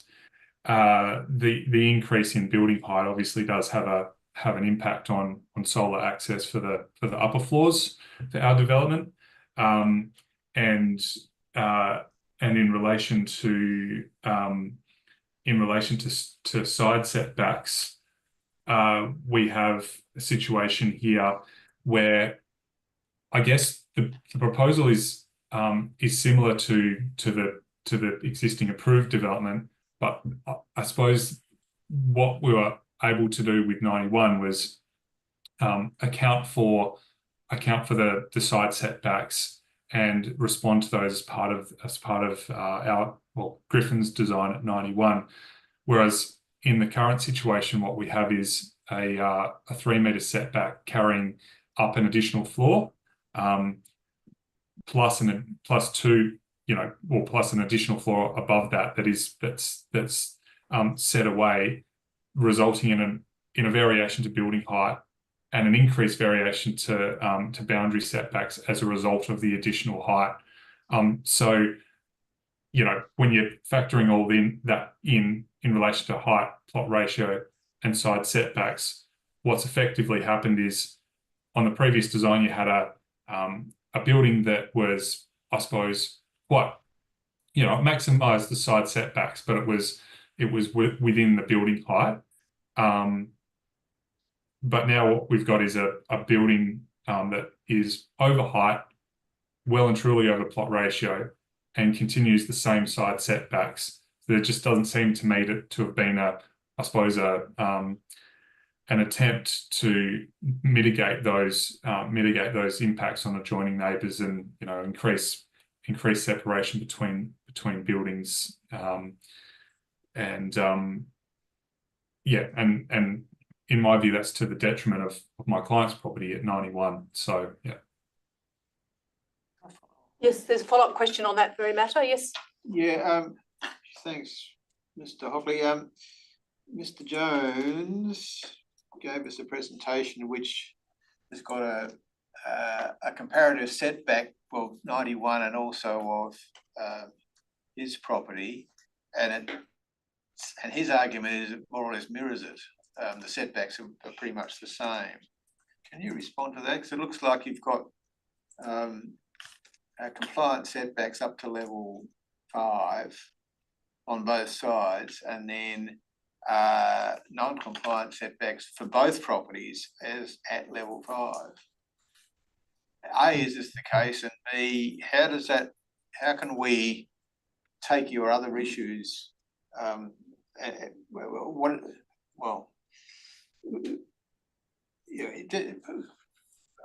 do you respond to that? Is that the case? And secondly, given that, what are your principal issues with the development?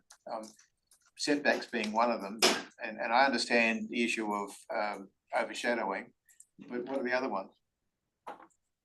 Yes, no, thank you for the question. I'm looking at the diagram here that you're referring to, there, Mr. Syme, and yes, look, the diagram shows the diagram has I suppose some numbers identifying different areas of the development. You've got numbers 2 and 4 there. What you'll see is number 2 has sort of an orangey sort of shaded area on the subject site, and number 4 is the I suppose the corresponding setback of the development at 91.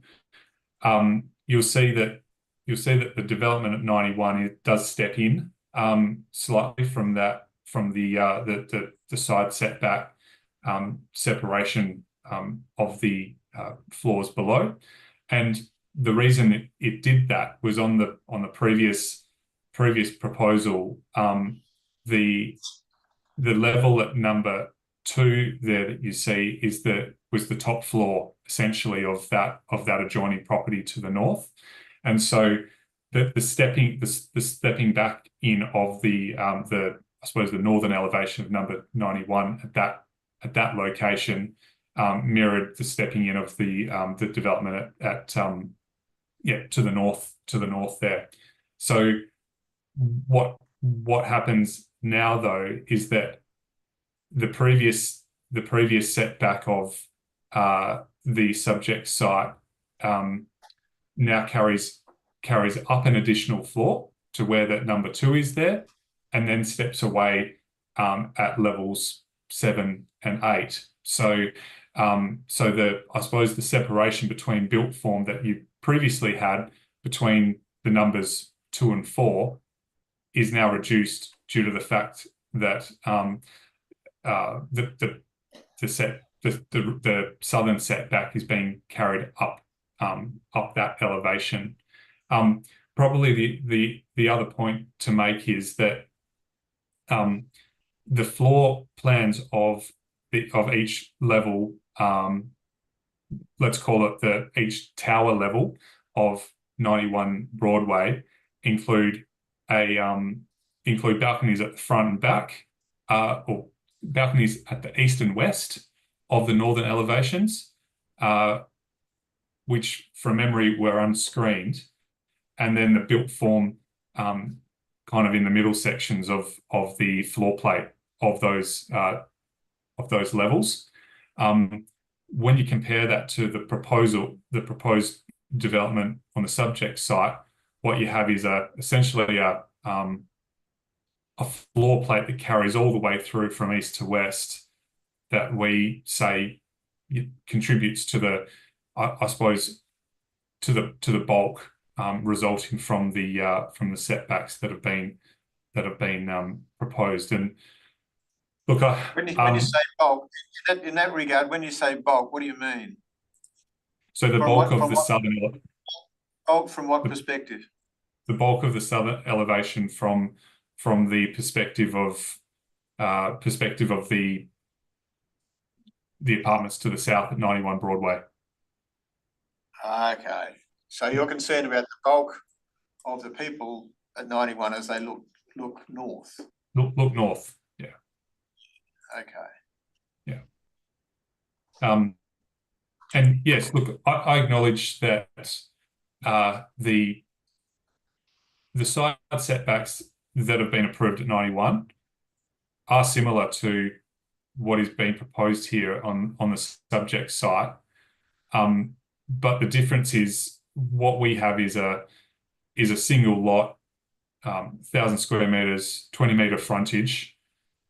We've had to work within the parameters of probably a more constrained site in the development to the north that expands across two lots, whereas the development on the development that's before the DAP today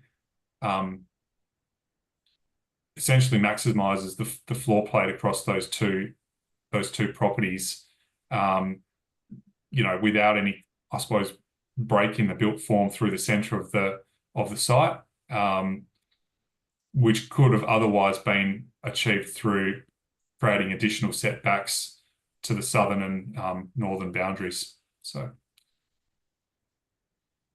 are you looking for less frontage on the eastern boundary? Is that what you're arguing? Along the front boundary, you mean? Like in terms of, look, I'm just putting observations forward. I'm not.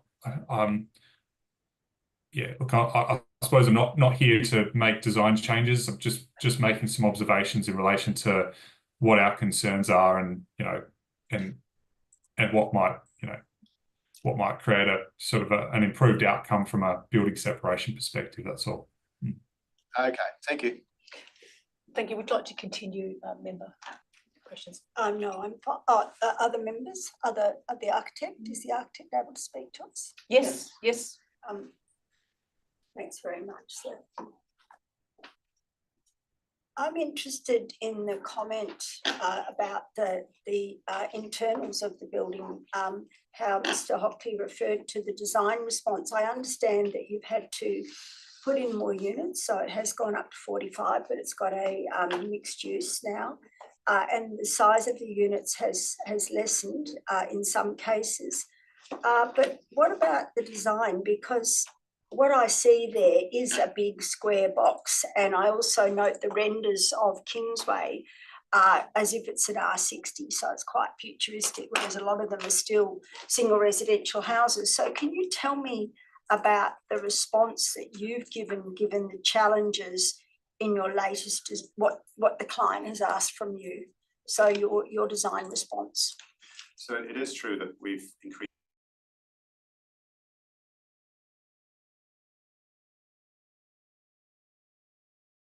the number of apartments within, in terms of the way we've controlled overlooking to the east and west. You know, we've still provided generous depth of balconies. We've provided screening. We've provided appropriate fenestration proportions along the south elevation. There was a comment made by Tom about the bulk carrying all the way through from the east to the west. We've still got the generous indentation halfway along that elevation. So we didn't really, we felt we didn't really need to change the design too much, because I think the simplicity of the design of a podium, with a beautiful brick materiality, with a contemporary sort of rectangular form sitting over the top of it, with a fine filigree of screening, is an appropriate response to the site in our view. And actually, then the upper level being considerably set back, ideally to sort of extend the roof form effectively, rather than actually imposing an additional full level on the top.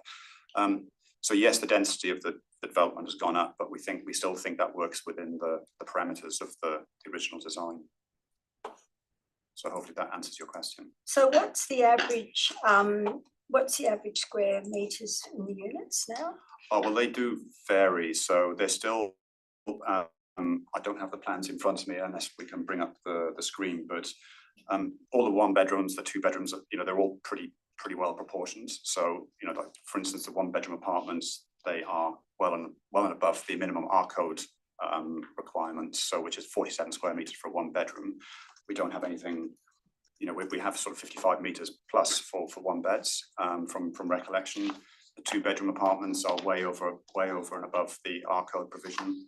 So generally, if you're comparing those metrics, they're very generously proportioned apartments, even though some of them are smaller. So the amenity of the residents, you're happy with? Absolutely, and yeah, of course, and the balconies are significantly over the R code provisions as well, as a general rule. So you might have a one bedroom apartment that has way over the R code minimum requirement for an 8 square meter balcony. And I think the actual apartments themselves are very well designed internally, which I think is an important thing to consider. All apartments that we design at Hassel are well considered, and we always think of the amenity of the residents and the interaction between residents. So it'd be a very pleasant place to live. What about the parking?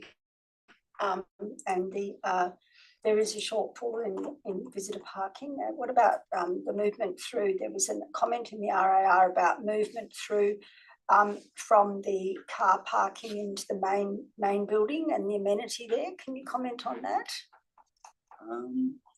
Paul, would you like to speak to that? Can I invite Paul to speak to that particular comment?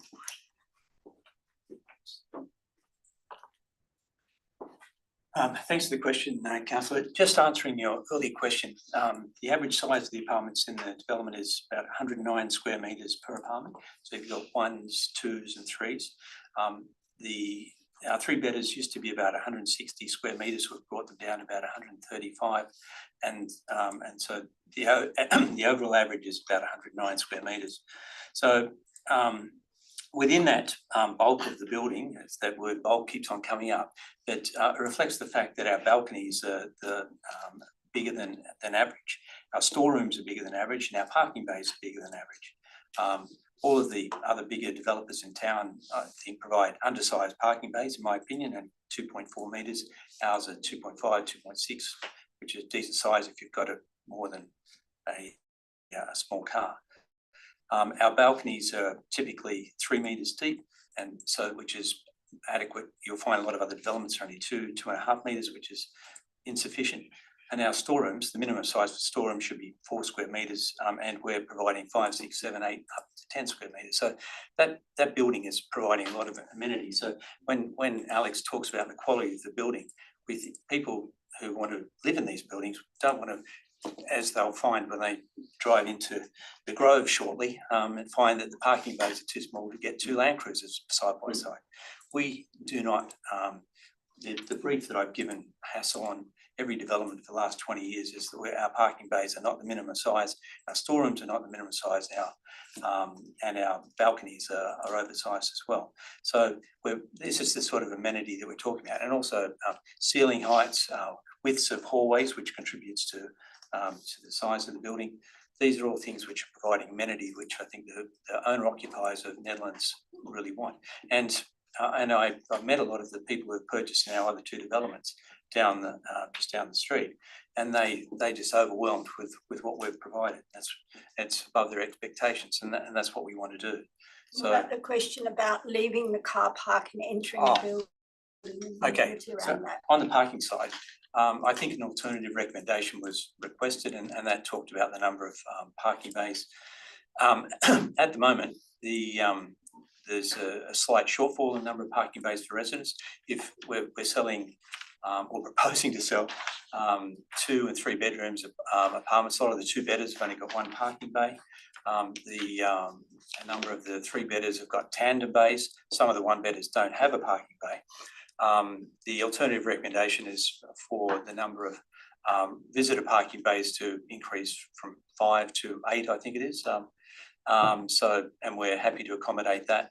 I think the number of bays for the commercial area is suggested as being 4. I think the requirement technically is 2. We were just checking that out. So we don't have any problems with that parking. The main reason that there are 2 reasons that we had the number of visitor bays as what they were. And one of them was because there's got to be an access gate providing security to the rest of the car park.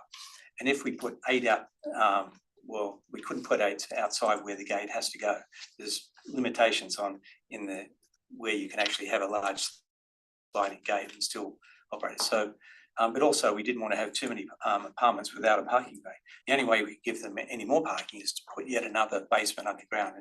And already we've got more parking bays than perhaps the city thinks are required. We're happy to accommodate 8 visitor parking bays. I think that's excessive. We've got our other developments down the road. One's got 6 bays, and most of them are sitting there empty a lot of the time. There's a fair amount of on-street parking. If we're asked to provide 8 visitor parking bays, we'll do that. It just means that some of them will have to be inside the security gate, which requires to ask people upstairs to open the gate for them. Just a bit of an architectural conundrum. Thank you very much. Thank you. I have a number of questions. My questions are probably to Alex Jones and Daniel Lees. Probably both of you. They're architectural and planning questions. To come up. Yes, thank you. Yeah, because you can oscillate between yourselves.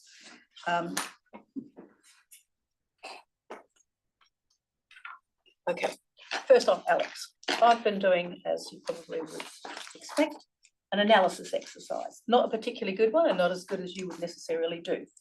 And my questions are around the proposal and the previous development. The context, both from a planning perspective and that includes built form, is trying to understand both the physical actual difference in scale of various elements, and then what does the corresponding implication of that mean in the context of a number of things. So a couple of my questions to get some clarity from you, Alex, and let me just get my little picture here. Bear with me for 1 second. So can you just talk me through the streetscape? So I'm specifically talking, you can bring up whichever plan you want, the street elevation along Jordan. So what I want to try and get my head around, and I've got both elevation, front, rear sections. I'm trying to actually understand, are you at both the same starting point and the same ending point? So on the section,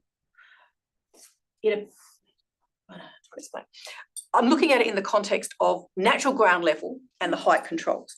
And my crude analysis looks to me that the existing development, albeit a lower number of stories, had higher floor to ceiling ratio, which on a comparison, the ceiling of the top floor of the approved development sits halfway up the 6th floor of the existing. So I'm trying to compare.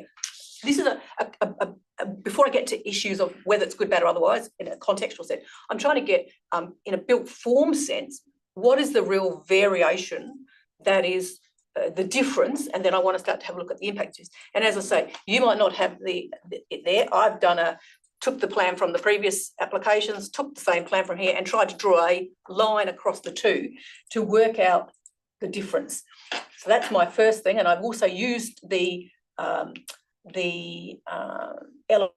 elevation and tried to marry up ground floor level and marry up where the floor plates are sitting. So I can get some contextual. Have you got some comments that you can provide on that as the architect? Yeah, and do you have a plan that shows that you might not compares the two? Well, I don't have anything in terms of the material that we brought with us. What's approved now and what you're proposing? Yeah, so I can only maybe do the best I can without having graphics in front of me to try and address some of that. But effectively, if we start from the ground floor up, maybe, because you started talking about streetscape. So the podium height and the presence of the podium to the street is effectively the same for both developments. So if we're talking about the ground level, so the entrance, so the entry, which lobby, is basically ground level, off of Broadway. That's effectively ground level. Yeah, and that finish and that level will have been the same as the approved development. Yep, gotcha. So that hasn't gone anywhere. Yep. Then the height of that ground to the first level, and then correspondingly from the first to the second. So the first two levels are effectively the same height. So we haven't really adjusted we haven't adjusted height there because we still need the ground to first level to accommodate cars and refuse and services and so on and so forth. So at that point, sorry to interrupt you, I'm being quite specific. I appreciate for everybody I'm being really quite specific. At that point, we are now at the level that is has at the rear, those sites at the rear have a ground level themselves. Yes. Correct? Yes. We're on the same page here? Yes. And I wish I could show you my picture, but I don't know how to get it on the board. I don't know if you can even see it. This is what I've done. Okay, so you've done a comparison between the two, yeah? So this is the bit I'm talking about here. Yes. And here. Level 2. Level 2. So level 2 is that. So there's a level, so level 2 at the rear, level 2 at the rear here. Yeah. What's the impact here and here? Is there a difference in impact at ground level on the rear property? No. Okay, thank you. That's what I wanted to understand. So now you come up and you can see what this is. This is this level here, which is the line across the top. And again, this is crude. I don't profess that these are exactly, they're just, cut and paste to give it rough. What do you say? The existing to the proposed. Are these levels, in fact, there? Yeah. So for the comparison, the floor to floor heights of both are identical at 3.2 meters, but effectively we've added two levels. So one full level, which is the if you do the comparison, and then the setback level is effectively the additional level. So the top two levels. Yes. So on my understanding here, that's wrong. This top level is this level is this level here. What I'm trying to get at, I'm trying to understand bulk and scale, the factual changes, and which then will lead me to yourself, Daniel, the implications of those changes. I have a similar question to where the officers are. Thank you. So it's sort of similar question. Yeah. But you don't have a plan that shows this analysis, do you? I don't have a plan to show that analysis, but I'm just trying to work out in terms of level comparisons. Yes. Effectively for the number of levels up to the approved top level of the approved development, they should line through. Okay, right, that makes sense. So we haven't increased the floor to floor heights, so they should all remain the same. So level 6 and level 7 are new. And they sit physically above on a comparison Yes. with the previous. Even Sorry. though the very top level is So you've significantly effectively set got back. two new Yes. floors. And in the original, the top floor wasn't particularly set back, was it? The very top level of the approved development was set back. But So not as much as the current version. Okay. So that's the approved. Oh, okay. Okay. All right. So that was my initial question I had in terms of streetscape. Yeah, and if you do the comparison as well, the approved development was a full floor below the 21-metre height limit, whereas now we're effectively, you know, one for a portion of it, but less towards the rear as well. So when you're looking at the 21-metre height limit, which is relative to the ground falls across the side. Yep, got that plan so as you've well. got a point. So you've got almost like a whole level above that to the east. Yep. But significantly set back from Broadway, so you can't really see it from Broadway until you go further up or down Broadway. Yep. But then to the west, it's becoming compliant, and then as it continues going west in terms of that 21-metre sort of graded height limit, we are not going up to that full height limit towards the rear. So if there's a section here which you've provided, which shows on the west side, it's actually compliant. The height is actually compliant at 21 metres. Yes, please. Yeah.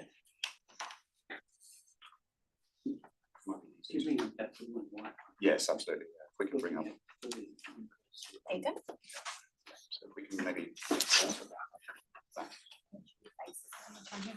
Okay. So if we go through to the elevation, perhaps. So you can see. So we've got the built form and scale. So you've got the south elevation here. So you can see that.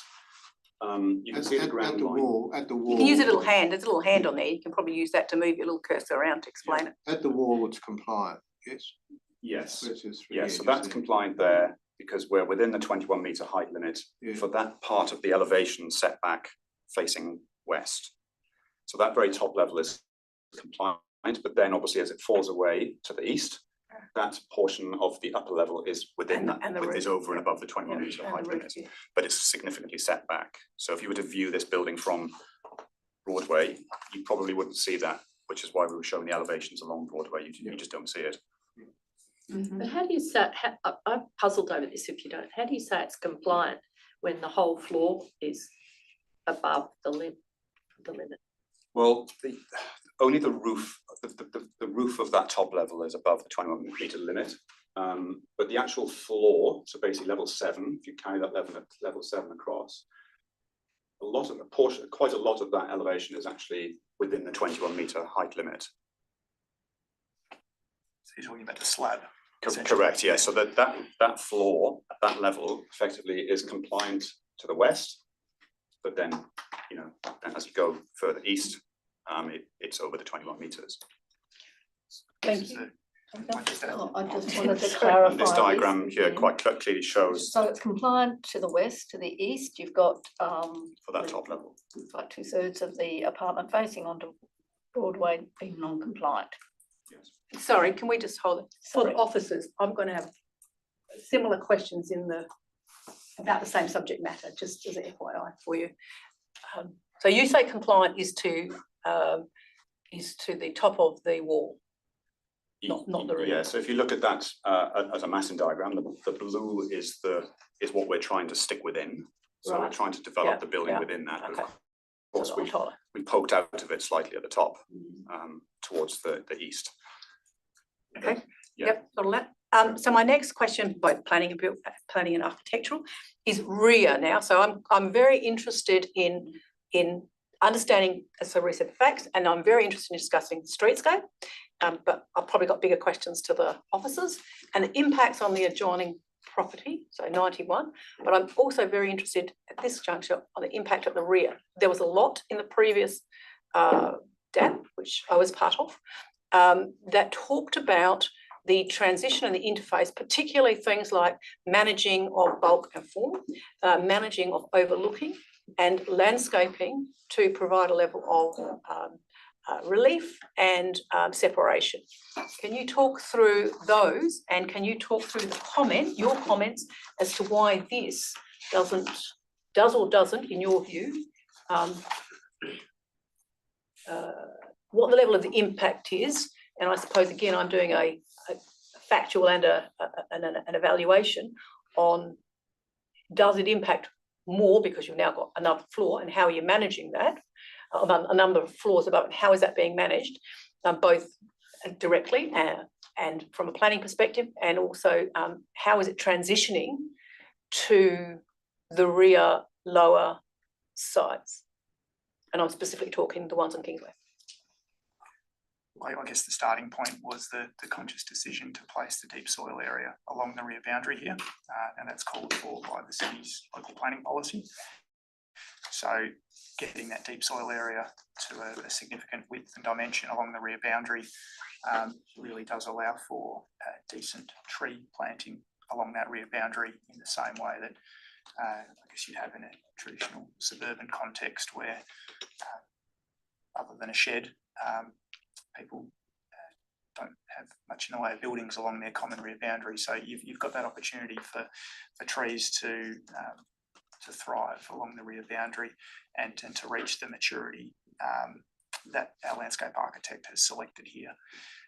We do have one existing tree that is to be retained as part of the project, which is that Illawarra flame tree. You can see at the northwest corner of the site there.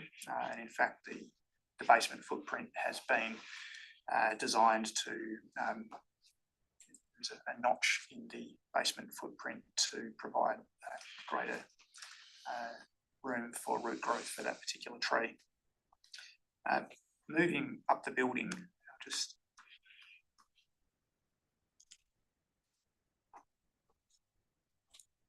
so in terms of the setbacks that we do have here, the rear interface here, and Francesca, to your first question about natural ground level, so the actual height of the building as read from the rear is, as your question alluded to, the building is actually lesser height than compared to the Broadway elevation due to the rise in natural ground level from Broadway up through to Kingsway. So for those levels, if you follow my cursor here, essentially from ground level at the rear, and then 1, 2, and 3, we do have balconies to that rear elevation, which we feel will be softened in time as the trees grow along the rear boundary, and these are provided with operable privacy screens. Moving up to the penultimate level of the building here, and this is level 6 as described on the architectural floor plans. We've got a 6.5 metre rear setback to the building line, to the edge of the building. We do then have a landscaped edge to all of those terraces to actually hold you back from the edge of the balcony, as it were. And we have a 10 metre setback to the main building line, the building proper, which has been sits just on the east of our 9 metre setback line here. So the floor below the 9 metres, the top floor's got a 12 metre setback, correct? Correct. And below that, you're talking about planter boxes, is that what you're referring to? That's right. So if I draw your attention to level 6 on the architectural floor plans. Okay. So it's a 10 metre setback to the building, approximately 10 metre setback to the building, 6.5 metres to the westernmost edge of the building. Alex, do you recall and those planters are then 1 metre deep? So it's they're designed to sort of prevent people from going right to the edge and then looking directly into the developments behind. And they will be landscaped as part of it. And they'll be landscaped as well. So you'll have, an element of, you'll have solidity plus then the screening of the plants themselves. So from a Balkan, that question around some level of obscuring from using planters to protect and obscure the view directly, how does the form and scale with that heavy planter deal with bulk, and what will be the visual impact? You can see a little bit of that in the perspective to the south there, to the bottom of the page. So you will see a band of solidity, which is basically a thickening of the roof line, effectively at that level, and then then there'll be planting within that. So we don't think it's going to add too much to the bulk of the form to the west, but what it will do is provide, there will definitely be a softening to that top edge with the maturing plants that grow along that edge. Why do you say it won't add much to the bulk? I'm interested in your. Well, at that level, you would either have balustrading, and that could be glass balustrading. It could be opaque glass balustrading, which would itself add to the bulk of the building, or you replace that with a solid balcony. So they both add bulk to the scale of the building, unless the balustrading at the top level, right at the edge, was clear, in which case it wouldn't. But then that would exacerbate the overlooking issue. Is there any other planning comments in that, in terms of the amenity impact and the transitioning to the rear? Look, I think the use of a range of materials, landscaping, both true deep soil area in ground at the ground floor, as well as this on structure landscaping to level 6, and then the uppermost level being set back from the level below of a recessive nature. So there are a number of design approaches that are working in tandem here between materiality, use of landscaping, and actual setback location of the building, a staggering of a built form to serve to mitigate the visual perceived visual impact of the building as viewed from the neighbouring property.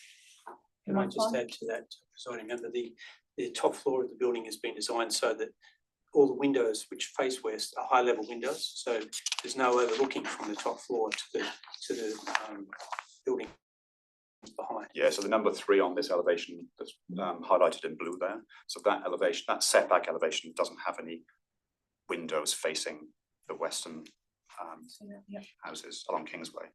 Yeah. So there's no outlook at that level. Yeah. Sorry, you have a question?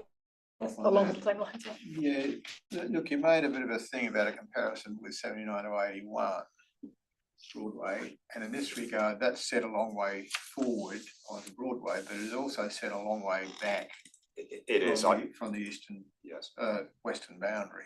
Yeah, so my commentary. A lot further back, actually. In fact, it's really quite generous. So my commentary about 79 to 81 was predominantly about the eastern setback encroachments. So then they can really argue for setbacks and receding into the distance as a function. What you're saying really is, as I understand it, is not that. You're really saying, well, it's the materiality, it's the you're making a lot of work on those screens and so on. They've got to do a fair bit of work, don't they? Yes. In terms of either real or perceived overlooking. Yes. So we're trying to mitigate it through architectural treatment of the facade and the materiality. Because equally, we don't want residents within 89 Broadway to be overlooked by, or feel like they're being overlooked by the existing residents of Kingsway either. So it's a kind of it's a two-way thing. Sure. Daniel, I have a question, more of a planning question to you. Can you provide some commentary about the change of planning framework? So you've got an existing set of provisions when the development that we're referring to, the site that we're referring to originally, or the previous approval I should refer to. There's been some additional changes to the planning framework, particularly in relation to policy 5.10, which talks about this particular location, or it separates the areas. It separates components of this of the precinct it's talking about. Can you talk about the streetscape aspect of this in the context of that policy, because there's and how the matters contained within that policy position have been informed the design? Certainly. And look, that was one of the key points of discussion with the city through the assessment of this application was what are we doing at the ground plane? How are we providing an active and a non-residential interface at the ground floor to Broadway? So there was an earlier iteration of this proposal that did include universally accessible apartments at the ground floor onto Broadway as a conscious decision to serve to provide an alternate product with without great access for people with limited mobility. Look through discussion with the city and on reflection, having regard for the city's local planning policy that you've referenced. On reflection, it was considered that having a ground floor non-residential use is perhaps more appropriate for this part of Broadway, and hence the proposal before you has an office tenancy.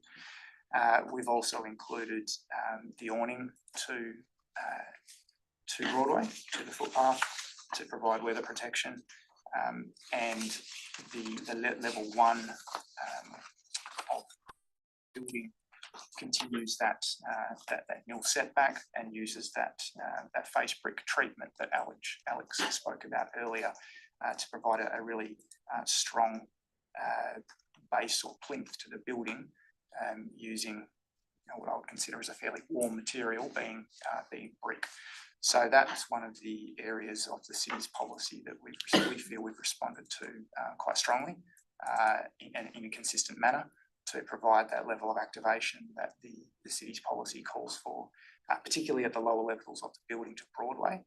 So both through the non-residential tenancy and then moving further north on the ground level, obviously the residential lobby, the crossover, which is an essential part of any building that has car parking, and then essentially trying to make a bit of a feature of the bicycle storage area to the north there, where we've got some screening and glazing there, and you can just see that here where my cursor is.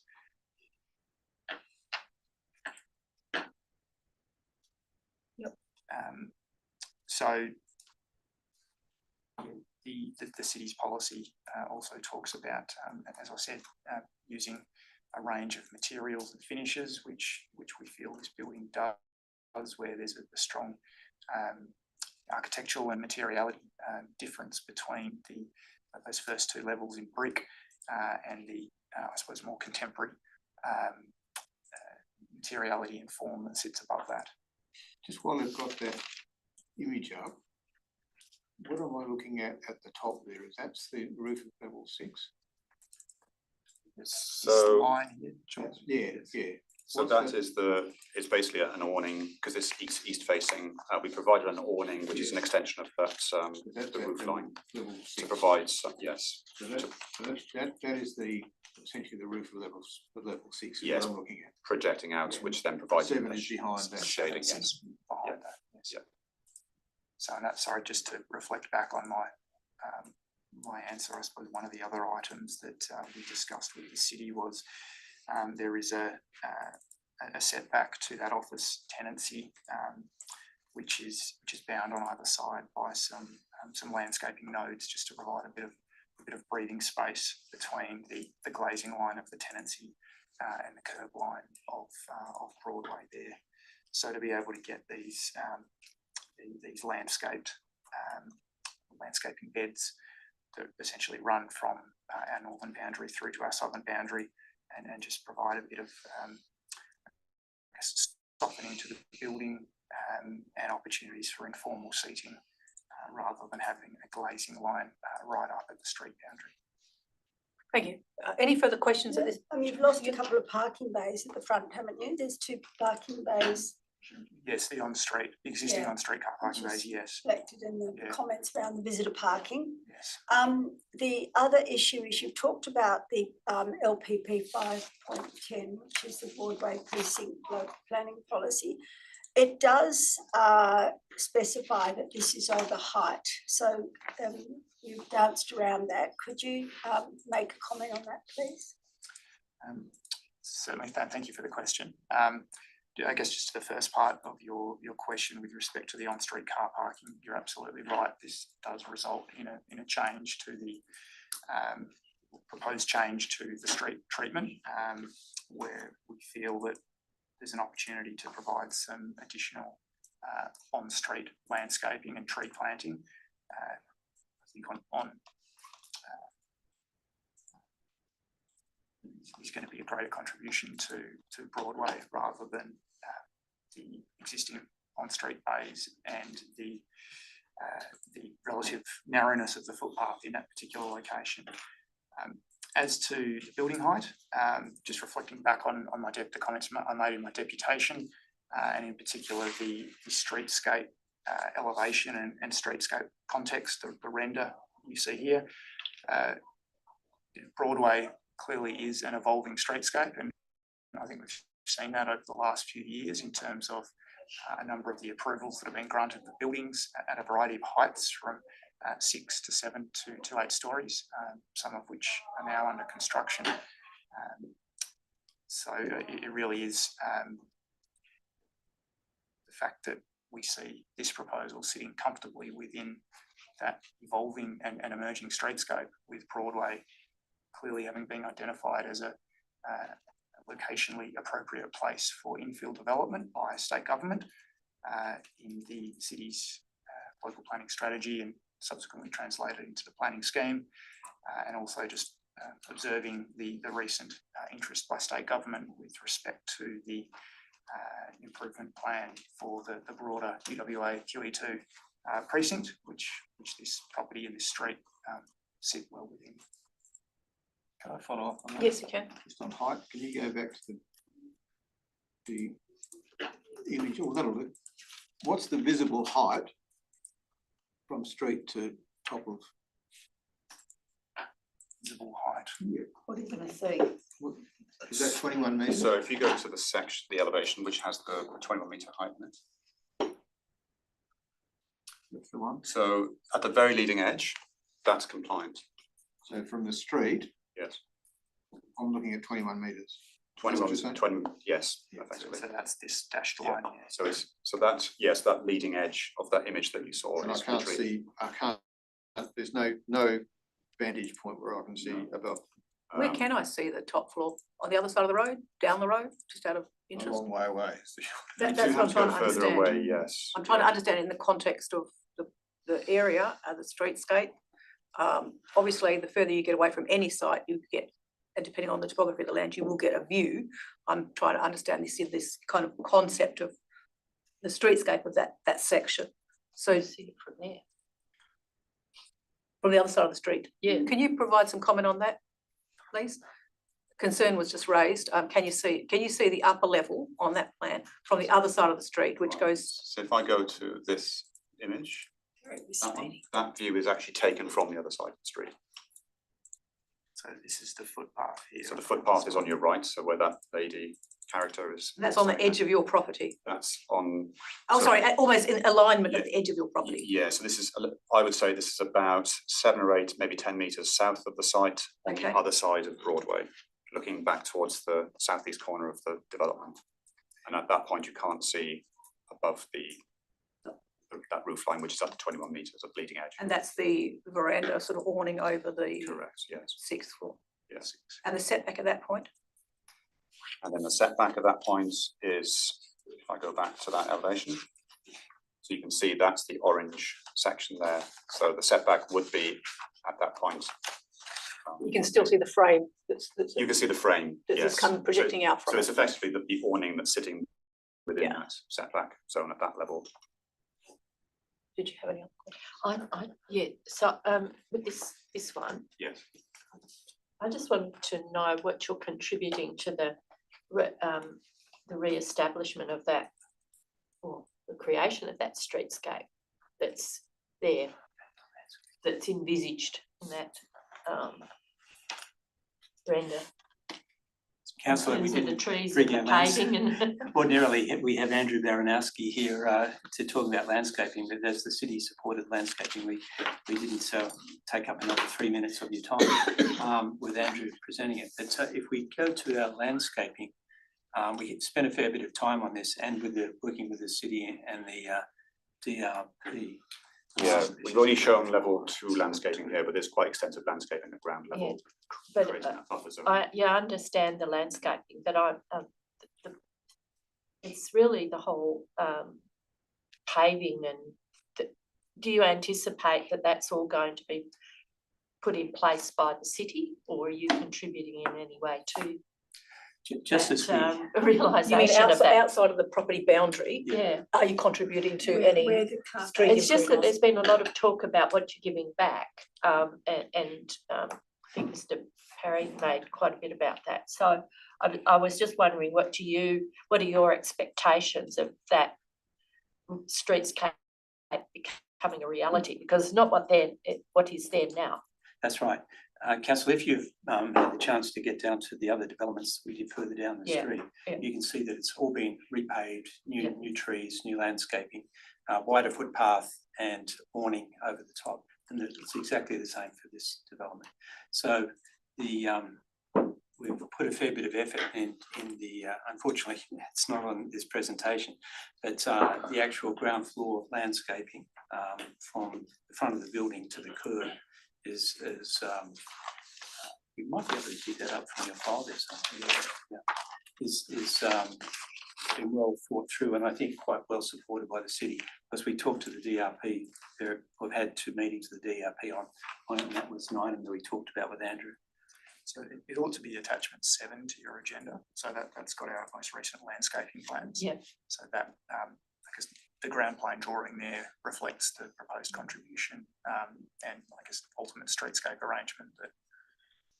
Is this it? Yes. Yeah. So that bit that's showing in the street, which is the bit you're referring to yeah. here. Correct. So you're effectively widening that bit of pavement there, following its existing condition by extending in beyond the boundary of the development and extending that paving material. Yeah, it's brick paving and in keeping with the city's policy down the street, it's that to When paving you- to the city's yeah. colours.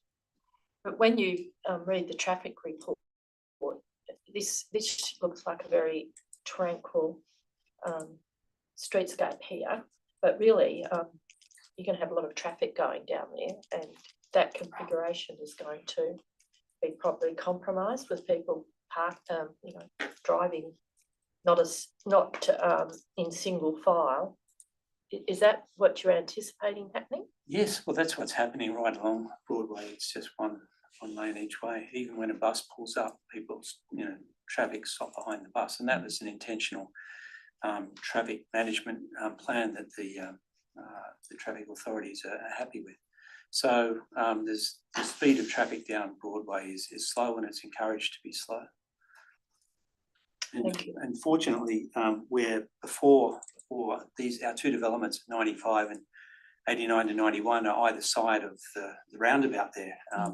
91, where the Griffin development is approved, has got more issues in terms of traffic issues. But of course, this development is immediately after that. Traffic is quite slow, having just gone around the roundabout. And I have one clarity question. You've got a whole suite of plans in here. The plans that immediately follow the RA have 2 ground floor plans, 1B and 1C. Is the reference number. One says apartments on ground floor, and that's the Rev B. And the plan immediately following that is Rev C with commercial. Your landscaping plans all refer to Rev B, showing landscaping, but in the context also of the apartments on the ground floor that you talked about earlier. Can you make a clarity comment on that in the context of your document suite? So Rev C is the drawing which we'd be seeking your approval for today, which is the ground floor with the proposed office tenancy.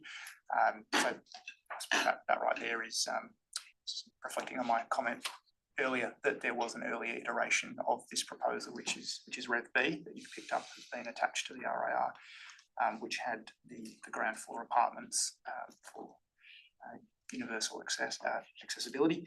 So it's Rev C that we are proposing to move forward with, and that was one of the items that we discussed with the city prior to the RAR being finalised. So I can only suggest that perhaps the Rev B plan has been attached in error. It certainly should be Rev C. Okay, all right, those are my questions at this juncture. Any further questions from panel members? Thank you.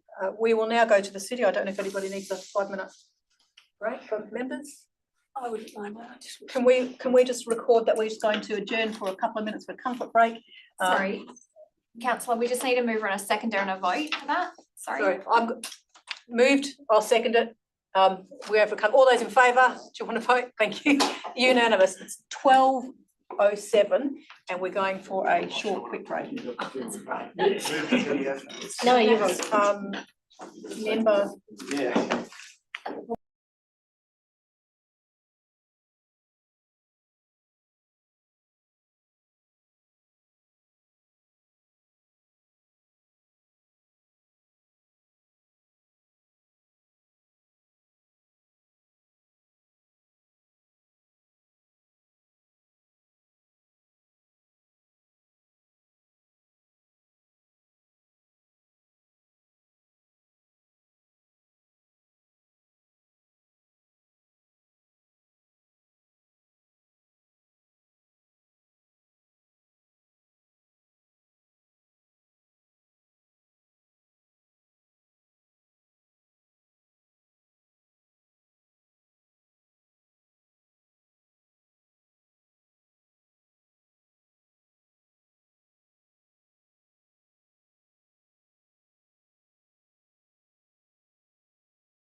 Could you introduce yourselves to the panel, please?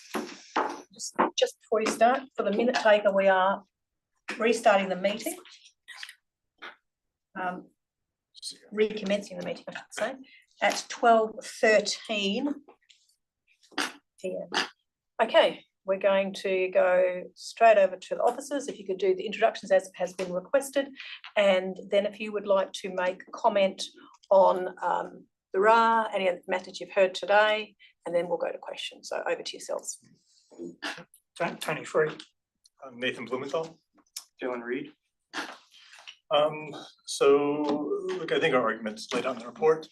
I guess what I want to say is just a couple of things. The DAP has been very consistent in decision-making along Broadway to date in terms of heights, plot ratio, that sort of thing. So there's been a lot of talk about plot ratio. Plot ratio in and of itself, yeah, it's indicative. But that makes you look a little bit at the other things, the setbacks, the height, that sort of thing. And that's where it's our opinion that this application falls apart, is that it's not considered the setbacks, particularly as set out in the local planning policy, the Broadway policy, which has been in effect for a little over a year now. So we see it particularly in the side, front, and rear setbacks where it's non-compliant. I guess the other thing I would like to point out, just in the regulation 13 alternate recommendation, I think Paul brought it up. There is a correction that condition 21, if DAP approves it, it should be 2 commercial parking bays rather than 4.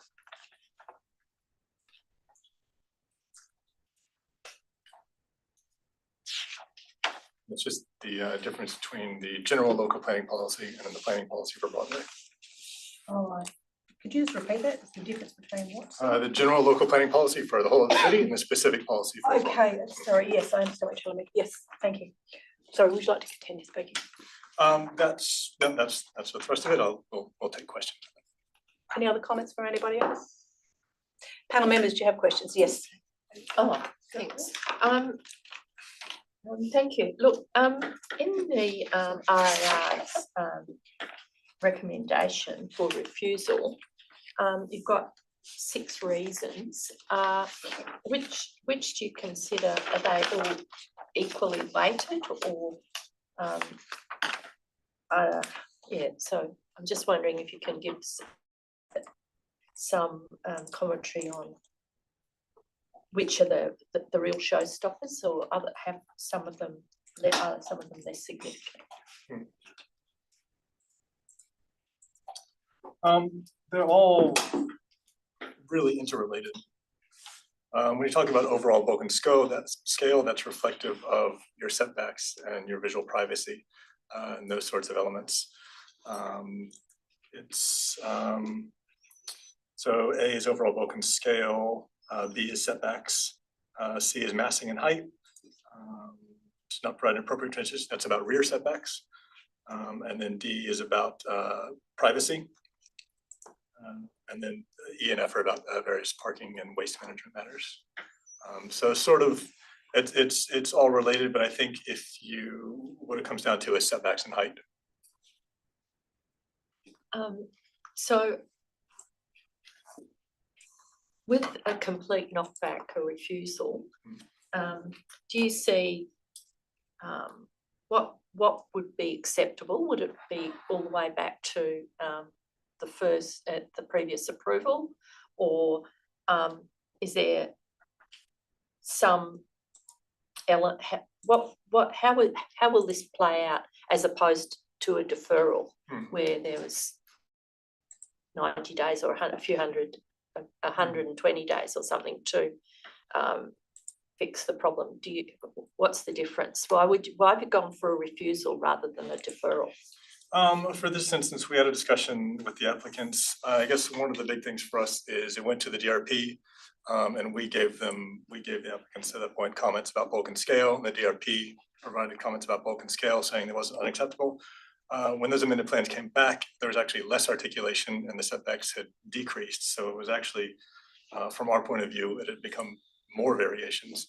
And talking with the applicants, we got the sense that they had that minimum economic viability argument, that they wouldn't want to make it any smaller.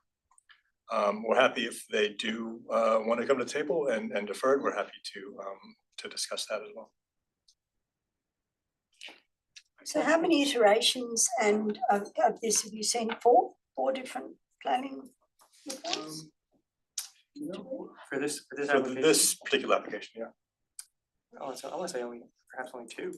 Yep. Oh, no, three. Three if you include the last ground floor. Yeah, when taking out the ground floor apartments, it's been three. And you didn't send the last one out for comment because there was minor variations and didn't have a lot of time. That was in the RAR, the last. But the comments from the community and the submissions are fairly consistent with very consistent with the reasons for refusal. And you mentioned the community in the RAR. And they do get a little bit fatigued when they've seen it numerous times because they don't quite know what's coming next. But would you have expected there to have been more consideration of policy 5.10 from the proponent? That's certainly what we're pushing for. Again, particularly in regard to the setbacks and the height as well. What we've seen along Broadway is things working within the plot ratio or within 10% of the plot ratio and within that height, and they've been able to work within that building envelope that they have. In this diagram, for this one here, which was in a presentation, there was some commentary from some of the other presenters that this was incorrectly labelled as the adjoining the neighbouring buildings as 7-storey on either side, and that they were actually 6. Can you give some clarity on that, please? You're talking about, so the adjoining buildings are 6 stories? These labels here, this one and this one point. So the labelling says 7 stories, and there was a comment and something else. One of the other presenters said that this wasn't right, that they were 6 stories. Is there some I think reason why these are being confused? Yeah, so this comes up a lot along Broadway because of the slope of the land. Buildings are often cut in, so as per the definition of the R codes, the bottom 1, perhaps sometimes even 2 stories are not considered actual stories. Although it may present from your head-on elevation that there are 7 stories or whatnot. Actually, when you measure it, it is within that 21 meters and it is within 6 stories above that natural ground level as defined by the R code. So anything with 50% or more of the volume below ground level, it isn't included as a story. So I'm really getting to what the presiding member was asking previously, is how much more bulk or height is there than the neighbouring? Is it only 1 story higher or is it 2 stories? I think it is technically,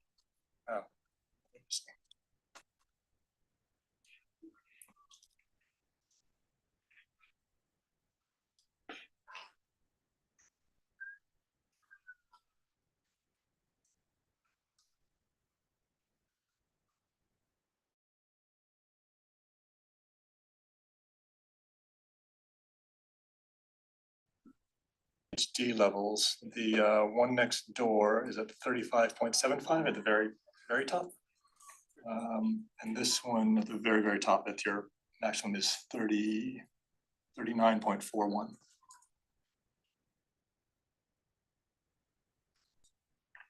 But that's obviously, it's the building might be set back a little bit. This is just pure HD levels. It's not relative to ground level. So essentially 1 story.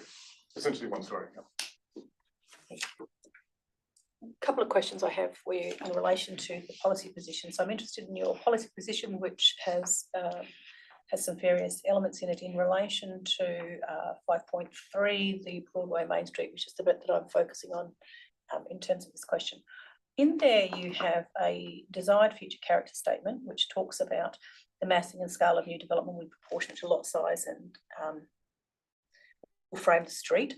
And then you talk about the account for topographical differences between Broadway and Kingsway. And then there's a comment in here about the street interface of new developments will contribute to pedestrian comfort and provide opportunity for passive surveillance of the street, tendencies for on-ground level. And then in here you've talked about, that's right, tendencies for ground floor non-residential will be suitably proportioned to provide a meaningful contribution to streetscape activation. So my question is two parts to streetscape. One is how does this development meet streetscape activation? Because it appears to meet that provision in the context of both this proposal as well as the one that has been previously approved, which is still currently valid, if I recall correctly. And two, how does it deal with the broader streetscape? Because I think in your RA you said front on, directly from street in front of the building, in your RA, the streetscape actually presents well. And I've cut the other language, but I can find the exact comment in it. So I'm trying to get a comment from you in relation to this proposal's streetscape present at ground level and a streetscape present further up the whole building. And the second part of that question is, what about the streetscape is an issue because you refer in the RA of being a broader distance away as being the streetscape issue. Can you talk about that particular element?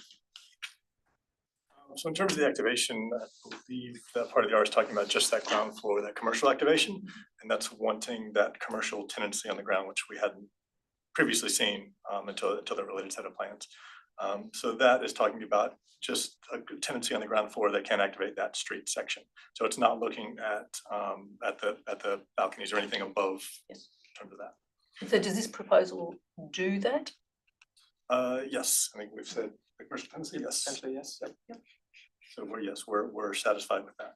Yep. And do you want to talk about sorry, I interrupted you while you were speaking. The broader streetscape, you made comments in the RA about this aspect as well. Yes, in terms of the broader streetscape, that's when you do look at the balconies and the wall setbacks.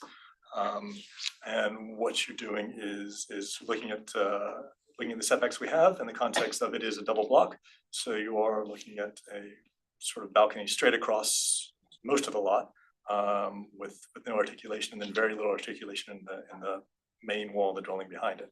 So when you're looking at it from the street or from nearby, it does sort of, it appears to be closer to the street than we would want it. We sort of want it to be back so you don't have the sense of confinement in the street.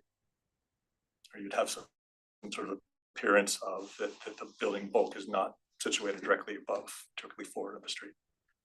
Okay, and the previous one had a separation of the bulk, is that what you're saying? Let me just get those plans now in front of me.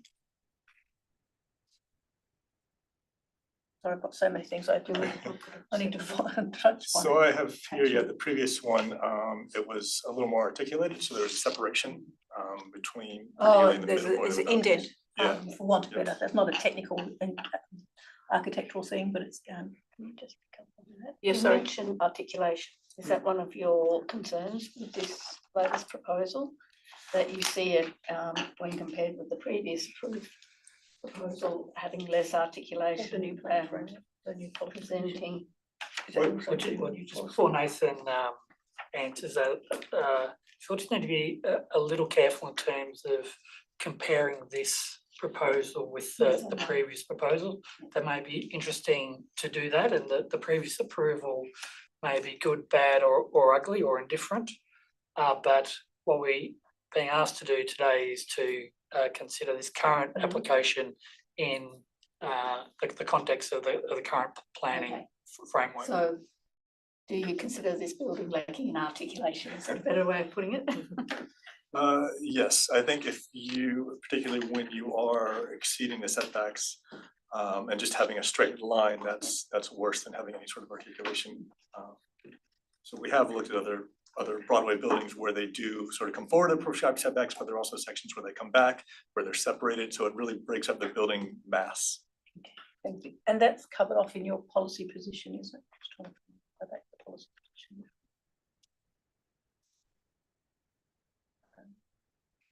So that policy position that I was reading out, where will I find that information? Is that in that sort of desired future character statement? Is that where the information is? Yeah, the desired future character statement, but what I was just speaking of is sort of the general looking at setbacks. Like if you have a setback variation, well, what makes it more acceptable? What makes one setback variation more acceptable than the other? And one of the things we look at is, yes, articulation. Is it the whole wall that's set back? Is it portions of it? Is there portions that are set back further than they should be?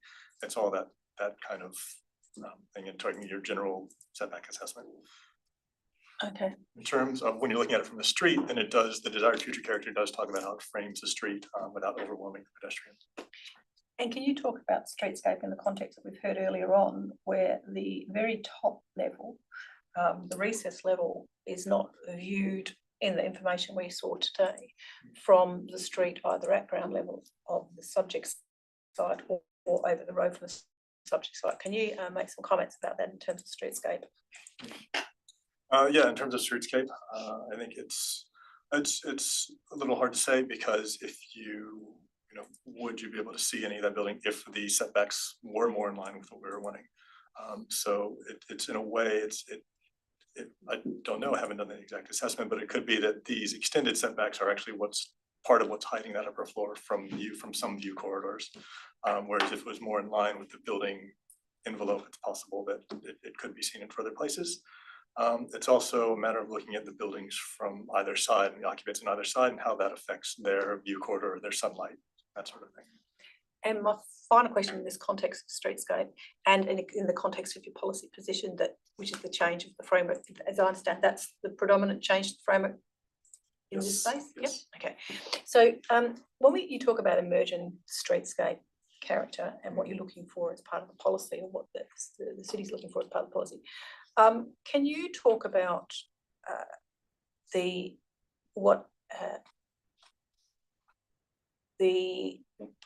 existing approvals and under construction development, so those bigger developments that are currently in place and still have an approval valid, what connection or what impact and what consideration, I think is probably better, were taken in when forming the streetscape character statements you've got, particularly in the context of a maximum, you say your policy position, and I appreciate it's a policy position, not your scheme or anything, a policy position of 6 metres as a maximum. Was there some analysis? So can you talk about the analysis or that informed that policy position when there's been a number of large developments approved in this street block, that my thought process would be part of the streetscape, the emerging streetscape character, because they currently hold existing approvals on them. Can you talk about that in the context of the policy position, and what is the policy position aiming at as an emerging streetscape character? You're talking about in terms of the 6 stories? Just the built form as it faces the street, yeah. So how height is obviously one of those critical aspects, and we've seen some elevations of a number of buildings together, all looking significantly different in form and scale and height than the existing, or the old, the previous undeveloped form and scale. Yes. So the previous one came in prior to the local planning policy. So these local planning policies were part of the suite that we did. We did look at built form. We did have some consultant work done on it. It was before my time. I don't know if Tony, if you can speak more on how that came to be, that whole process, designing these precinct policies. It came out of some work we had done in terms of modeling and community input, didn't it? Yes, so there was a lot of discussion about on Broadway. We wanted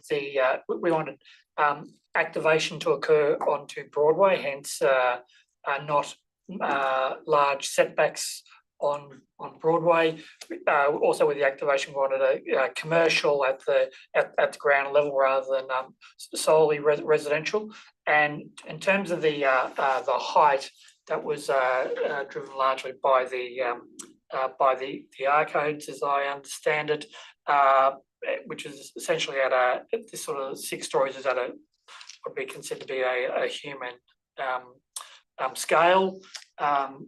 In all of that, we'd also want the articulation that Nathan referred to as well.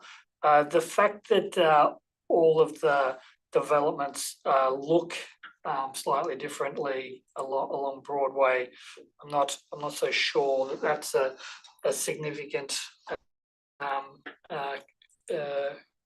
concern. The real desire was activation at ground level and human scale in terms of height. And the existing,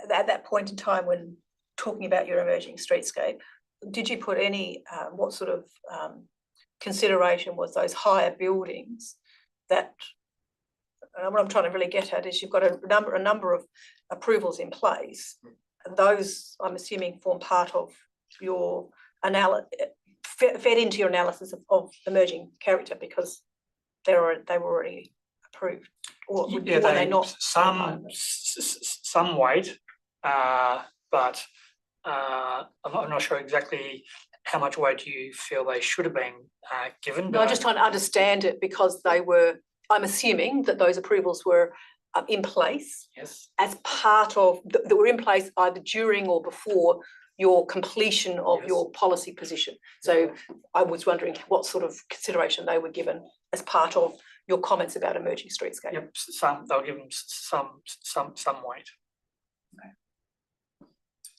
remember we did have a discussion particularly about rear setbacks in terms of what we wanted to see from rear setbacks moving forward, what worked well before we had a policy position and what we want to improve upon. So that feeds straight into my next question, which is the rear transition.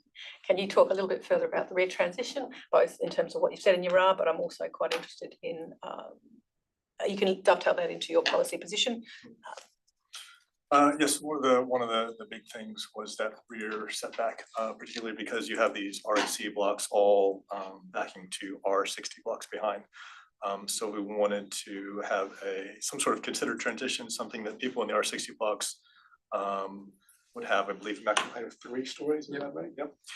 So that they wouldn't look, when you're looking to the RAC, the block, it wouldn't look so overwhelming.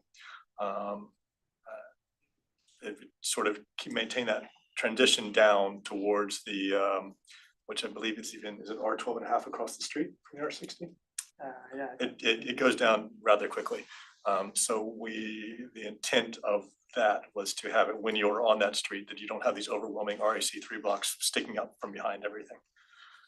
So that was one of the considerations in terms of height, and the other one was in terms of privacy and the feeling of privacy to those R60 lots. There was this idea that even if you have, say, 6 meter or 7 or 8 meter setback, that it still could feel like it's overlooking. So in some other applications, we've done things like had the opaque balconies, balustrades, that sort of thing, to provide more of that feeling of privacy to those lower density R60s in the lot. So that was, a major part of it was that how we're transitioning down, and that's what we wanted to capture in that policy position. So in the RA, I don't know what page number it's RA page 14, but I don't know what number it ultimately falls in the whole document. The rear setbacks in here, you've got, I mean, look at that little box down the bottom there, end of the page. It's the acceptable outcomes and proposed development. One is LPP 5, 10 and R codes, and then you've got proposed. So rear setbacks up to the 3rd level complies as I'm reading this. 4th and 5th level and 6th level are below the 9 meters, and the 7th level complies. Is that correct? Yes. In your calculation? Yep. We're not sure the 7th level should be there, but yes. Oh no, I appreciate that. No, I'm not suggesting. And so that rear setback in terms of the policy, this is my understanding is JDAP previously has been very consistent in this rear setback provision. And that was something that was given significant weight in terms of previous approval when we were developing the policy position. And that setback position is taken from wall or balcony? Balcony edge? We measure it to the wall. We usually measure to the wall, yeah. We have given consideration to balcony, yeah.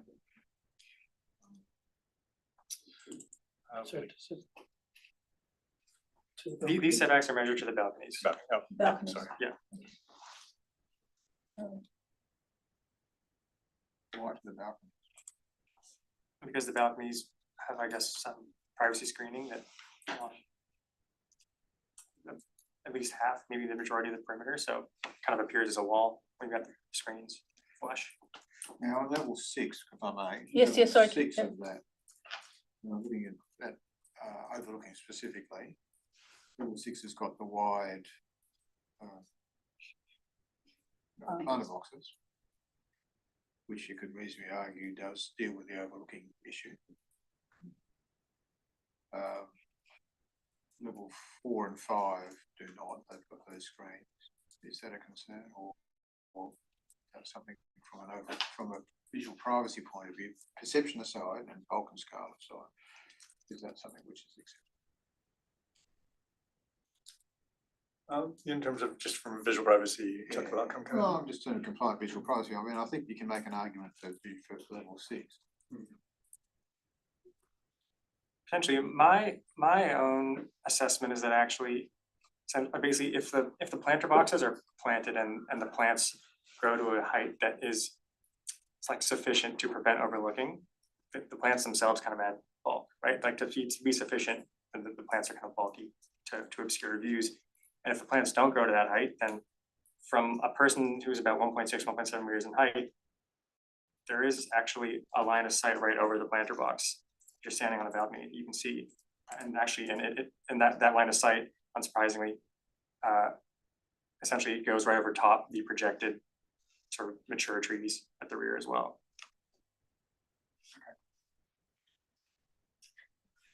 Any other questions at this juncture? Sorry. Yes, the landscaping plan was approved by the city, but have they taken mature trees off the site and we're working with a blind cap? There's one still, isn't there, at the rear? There's supposed to be one retained, yeah. So these trees have got to grow at the back, even what? That's my understanding, yeah. But once you get over, I know this is an RAC3 coding, but once you get over a certain height, it's hard to hide. A tree might grow to 4 stories. Anyway, I'm interested though in the viability of the plant species as well in our harsh climate, and especially up on balconies like you just alluded to if the plants thrive. So that'll be a body corporate issue. That's not for us today. But have you got any other comment about the transition, which we know is problematic with the RAC3 taking into consideration policy 5.10 and the R60 behind, because the renders in the photographs provided by Hassel show the R60 as developed as R60, but mostly they're still single residential homes. So I want to know about that transition and the problems of that transition, even though you've touched on it by talking about rear setbacks and landscaping and visual cones of vision. But have you got any other comments about it? Because that's what concerns the residents, that western rear, and like you said, that wall that is, because they're not all going to develop to R60. Yes. I think, yeah, if you have your setbacks reduced and you try to do things about visual privacy, then you are creating more of a solid wall. Yep. It is sort of the same thing we're dealing with in other areas in Nedlands that have been upcoded and are still sitting next to single houses. So it is something that this, at least you have that divide between the front and the rear, and it is a lot easier to manage that rather than sometimes we have lots that are within the same zone right next to each other. There's not a lot you can do about that. But I think this is our attempt to manage at least this the current expectations and still allowing the development to the density that is zoned in our scheme. And what about to the south? Because Mr. Hockling did talk about that. He talked about side setbacks and the non-compliance.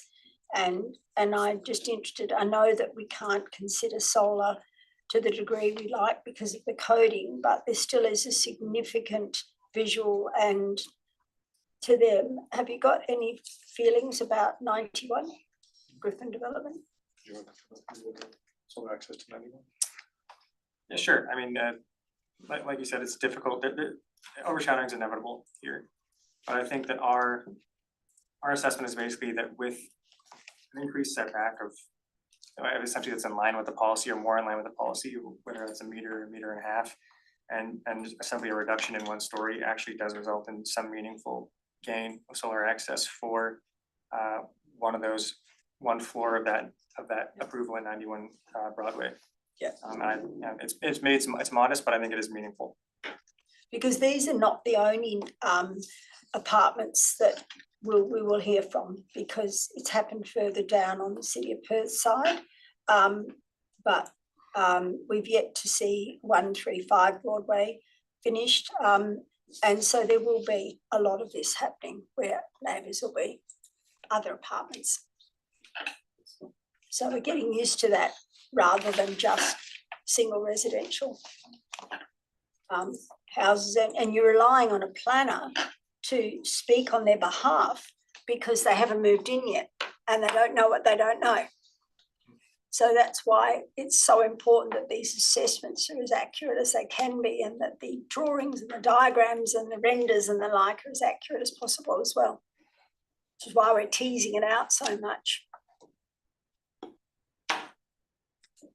Do you have any additional information you can provide in relation to the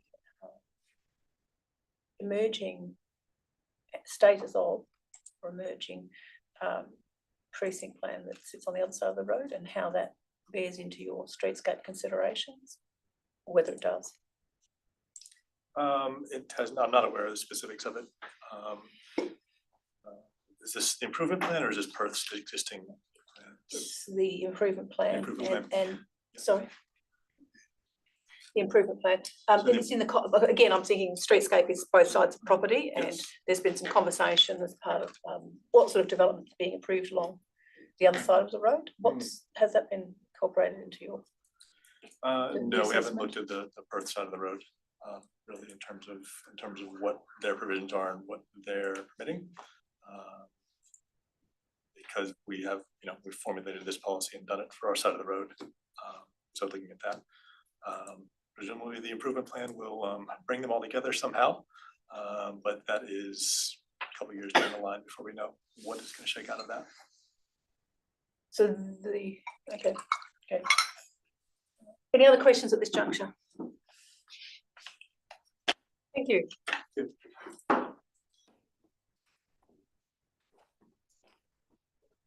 All right, we are moving back to the agenda.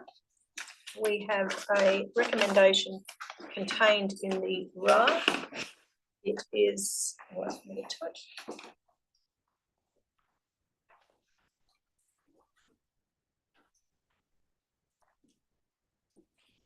$47. Yeah, sorry, I have so many. I've got too many things open, only one computer.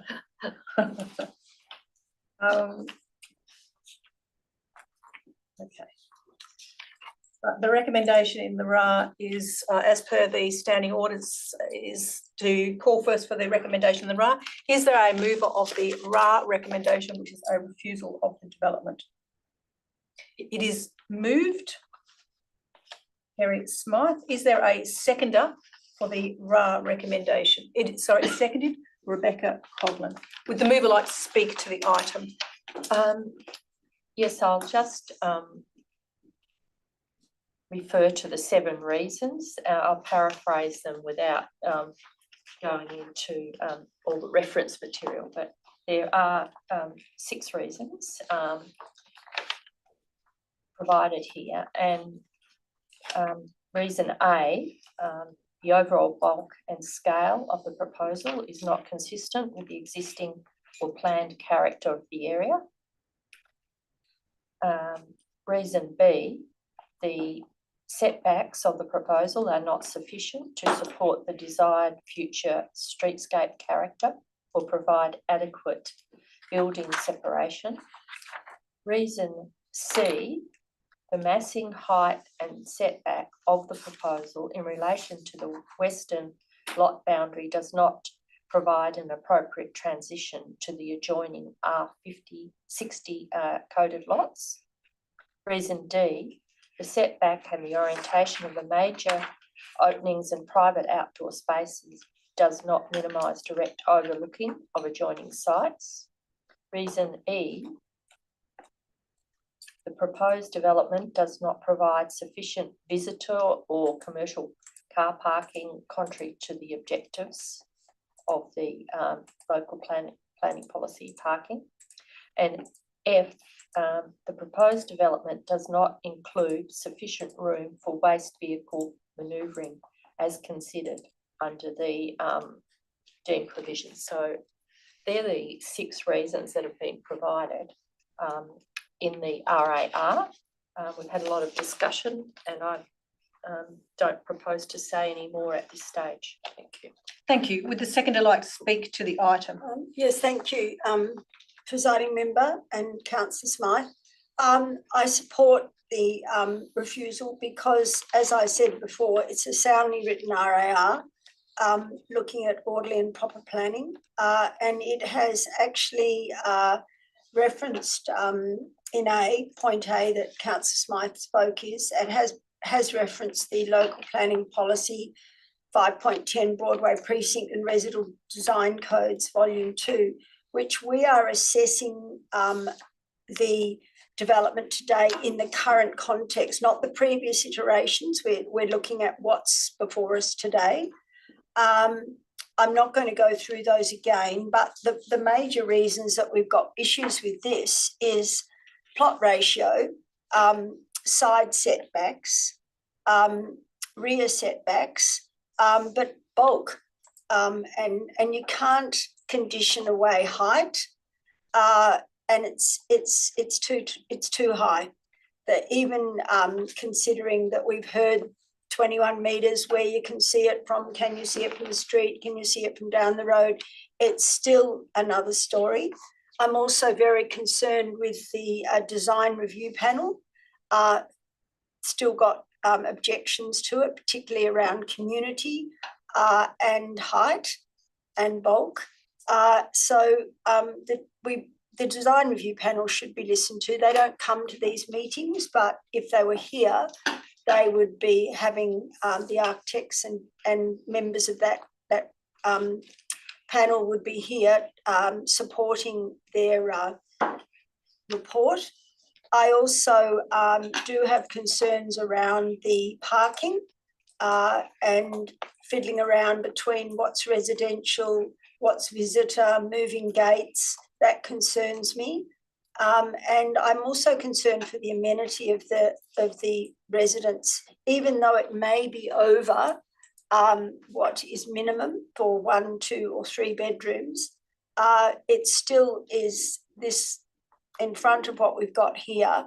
We've had the materials lowered, the number of units increased, another level put on, and yes, we've got a mixed use on the ground floor, but we've lost out as well, and we've lost parking bays in front. Yes, we're going to get a wider verge, but it's pretty hot in summer. It's really hard to see all the vehicles in that street all day. It's not just the peak hours. It's and there's buses and there's commercial vehicles as well. So there's all those elements. I think we put to the side anything that we heard around economics, pre-sales, because they're not planning decisions. So I'm sticking with those 6 points and just packing them out. Now, I do want to foreshadow that if this happens to be lost, I would foreshadow a deferral. And I have provided the words last evening to the department, but I will just want to change a couple of words couple of words that I made a mistake with, but yes, so I'm foreshadowing that should this refusal be lost. Thank you. Thank you. Any other speakers on the motion? John? Yeah, this is an interesting one. It is the case that it's somewhat forward of where we consistently have applied decisions to this part of Broadway in some regards. But I don't think that's a reason to throw it out of hand. I have been considering how we might go, and I think it very much is an on-balance issue. First of all, plot ratio is something which has come up, and I think we need to be clear, and this is where somebody like Mr. Ferry and I disagree quite substantially.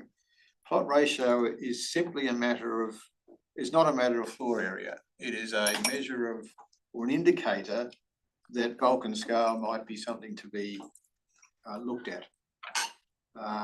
It is no point in, and plot ratio and SPP as it's applied in the current planning framework, which is not as it has been done in dark history, is not a matter of multiplying one number times another, coming up with some value, be it dollars or otherwise, and they're trying to apportion a value to it. That's not the business that we're in, and it's not how the planning framework is applied at all. It does mean that we need to look at height and bulk and scale, and in this case, I think we need to unpick the elements of that fairly carefully. Height is one that's come up. Now, in table 2.2 of SPP 7.3, the applicable height here is 21 metres. It does equate it to 6 stories, but if we're looking at bulk and scale, we're looking at a visual measure. So the question is not numbers of stories. That's a fairly crude measure. The more accurate measure really is as applied as in SPP 7.3 is actually 21 metres. And in all visible terms, I think it's quite clear to me that this development is compliant. That is, at any reasonable, just at any reasonable way that you can look at it from a streetscape point of view, that is, where you can stand on the street and look at it, it is no more than 21 metres. From where you can look and stand on the street and look at it from the rear, it is 21 metres. It is entirely compliant. The fact that there is additional height above that which you can't see doesn't impact bulk and scale at all, because it's not something which is visible. It's exactly the same as if we build 3 stories of basement and said, well, it's a bulky building. Well, in a sense, it is a bulky building, but you can't see it. So I think that we need to be very careful of height. And in this case, I think that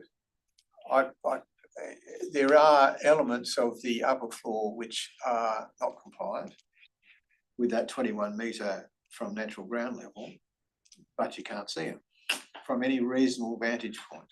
And even, you know, you'd have to be back at the university, standing here, looking at a building with some binoculars before you could see it in real terms. I think in this on this for this site.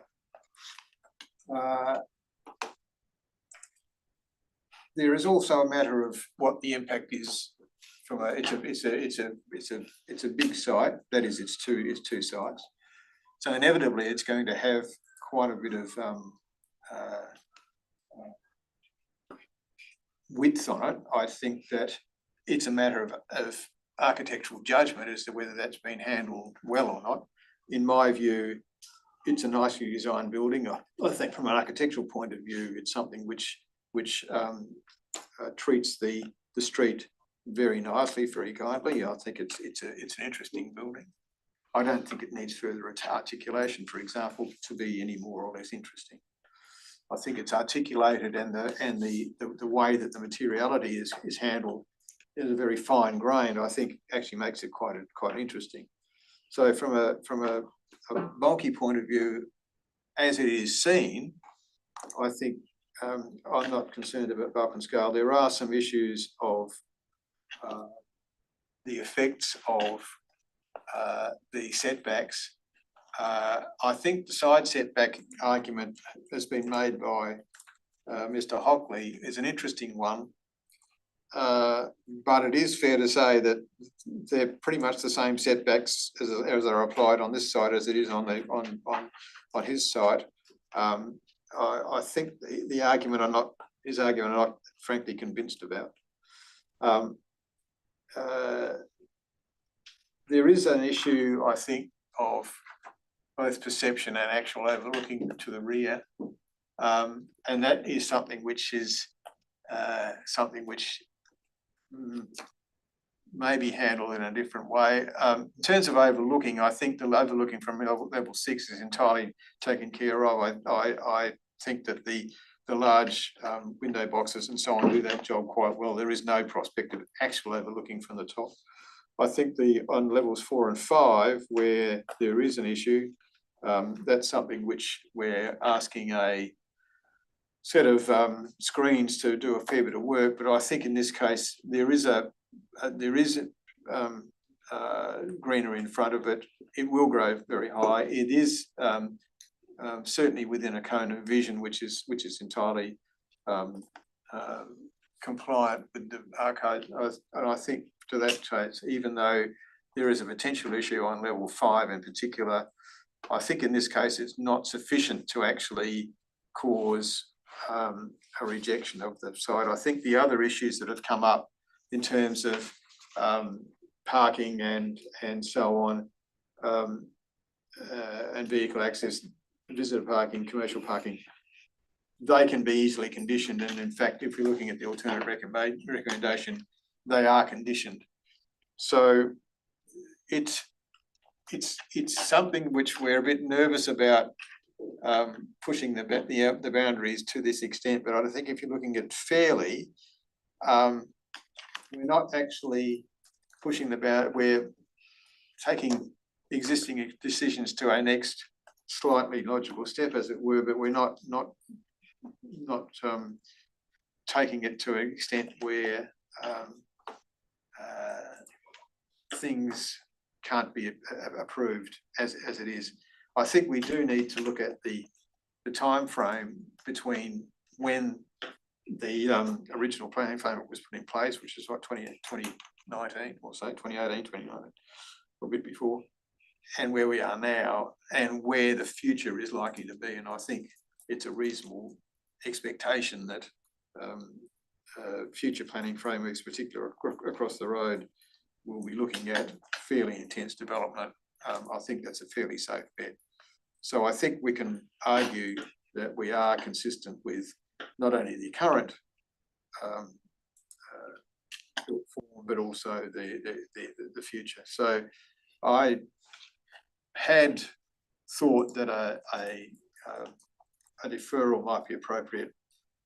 Having looked at this a lot more carefully, I actually think this can be approved as is, and I won't be supporting this motion. Thank you. Are there any other speakers on the motion? Yes. I take on a lot of, I agree with a lot of what John has actually said. So I won't go over that, but I am still concerned about the transition at the rear, given that, you know, you've got a lot of single housing that is going to be retained in that form for many years probably. So I certainly wouldn't be supporting refusal at this stage, but I would be looking for a deferral so that issue could be addressed. And I'm also interested in having a closer look at that side setback from 91 and the implications of the extra floors. So I do support a lot of what John says, and I think things are changing rapidly. But in this instance, I would feel more comfortable about a deferral, so those particular issues could be looked at in more detail. And if anyone has any other thoughts along those lines, I think that would be, this is an opportunity to have more information. Thank you. I will speak to the motion. I don't support a refusal. I would completely write off E and F. I think they can be conditioned out and have matters that can be addressed quite simply in terms of a development application. I think the development's got a lot of very positive points about it. from my perspective, I don't support an approval at this juncture either. I do, however, support a deferral. My reasoning for the deferral is that I believe there are some very positive aspects about the proposal. However, there are some elements about the proposal that I have still got some queries and concerns about. One is some clarity about exactly what we're talking about in terms of the numbers, and I am specifically talking about clarity of some of those questions I've asked today in relation to this site with the previous site, and it's factual information about what is the difference, but it's also factual information about the impact. And so what I'm wanting to get to is twofold thing: understanding the actual difference, and then understanding the consequence of that difference, and then understanding the third bit is the mitigation actions that manage that those areas, those impacts. I believe those are not fully addressed in the documentation we've got, and from my perspective would be seeking a deferral to clarify further aspects of those. Just bear with me for one moment. I've got, again, too many things open. So from my perspective, that deals with both the transition. So if we put that now in context, why am I asking and referring to that information? It's specifically about the transition to the rear site, that's the Kingsway site, in terms of setback, bulk, design, overlooking, and the impacts of it. And it's the same principle on 91 Broadway. We've heard that site. From the information I heard today, I feel that my planning comments are that the perceived impacts are not as great as expressed today, but I'm not satisfied without clarity of them. I could reasonably push forward to an approval. I think I need some clarity to make sure what I have heard today is in fact clarified. So from my perspective, it's the transition between the rear and the side, both sides from my perspective. I'm also looking for further information around the activity centre, and this is around the streetscape character and context. So further information in that, and my comments in that are, there are some significant developments that have been approved along this section of Broadway. These are really comments I've already expressed today, so they won't necessarily be new things you haven't heard. Along Broadway, Broadway has two sides to it, and I accept that they are in different councils, but they do form streetscape. They do influence streetscape, and so I think there should be some understanding and some information, further information about what's the streetscape from both sides, and if there's some further information either on what's been approved, built for, or any status of the information that informs streetscape, because I think that's critical, and some clarity about where we're looking in that streetscape. So if we're looking directly in front of the building, or are we talking about a long distance? I can suggest that I can see from various different vantage points a whole lot of components of the site, but which bits in terms of streetscape. So as I say, streetscape is a significant one for a conversation for me. That goes to the facade, both the design of the facade. So that's streetscape. Just some further information about what is being incorporated into streetscape that is informing the view that's made both at the RA and by the DRP, although the DRP, I don't think they elaborated as to why. That's my takeaway on it, that it was inconsistent with the streetscape. So I would like some further information about what the emerging streetscape is, and in particular, what elements are being brought in to make that view. I appreciate that the policy position says it's a maximum of 6 stories. The ARCOs themselves provide flexibility within them for additional height, other things. So I'd like to understand further about the streetscape. And I've already talked about the implications on the rear and side. So things like building height, solar access, daylight, those particular aspects. From my perspective, I have those additional comments that I would want to have further information on, including articulation of side and rear, those sorts of things, and front. From my perspective, I feel that information is warranted in order for me to make an informed decision about it. There are some really positive aspects about this proposal. There are some concerns about the proposal in the context of both the policy position, but in relation to those matters I've already raised today, just trying to clarify exactly what we're talking about in terms of the scale of the impact and the scale of the change. I would concur with issues around plot ratio, that these are complex matters to try to unpack. In unpacking them, I have focused on the impact of those changes and what does that mean in the context of the neighbouring sites, in the context of the precinct, and that's why I'm dovetailing those two together.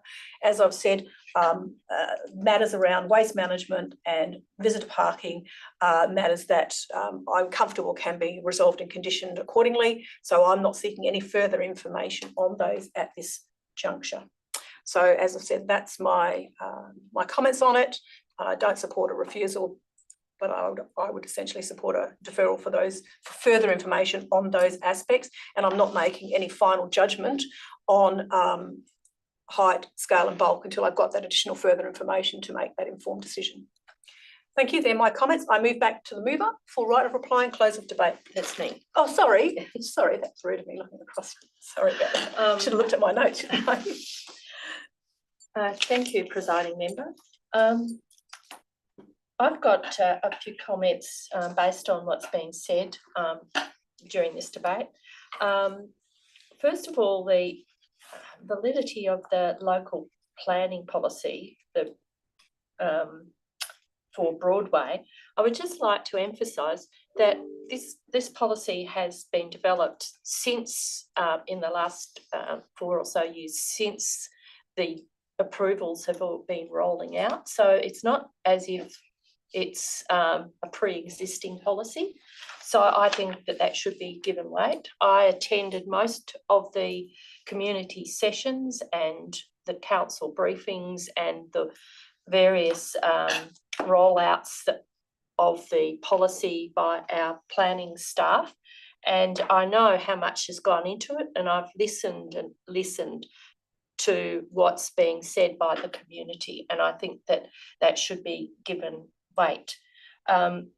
With regard to some of the other comments Mr. Syme made about plot ratio as an indicator, and he disagreed with Mr. Perry, but insists that it's a good indicator. Well, I would say that this is a beacon going off and that we should be listening to it if that is what the purpose of it is, because the plot ratio is outside of the zoning requirement in that area.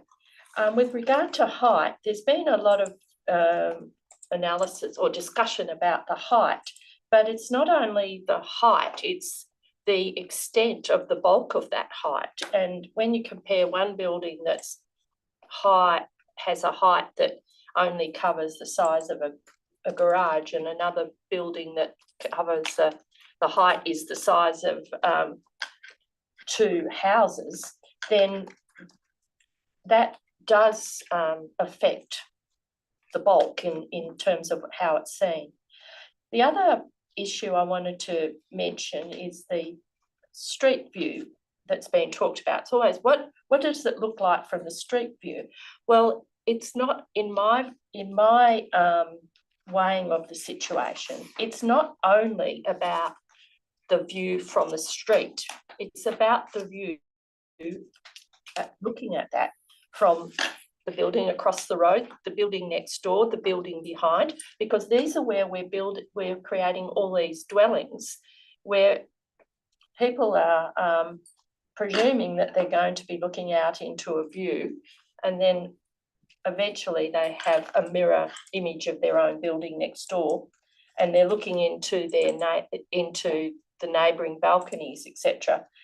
We've got to consider that is an important part of this, not just what can be seen by, seems to me, some person that's sitting on the bus stop for a short time on the street or in a cafe. Really, it's much more important what this bulk is going to impact in terms of the other dwellings and how nice it is to live there, and what your privacy and the quality of the dwellings and what it's like to live there.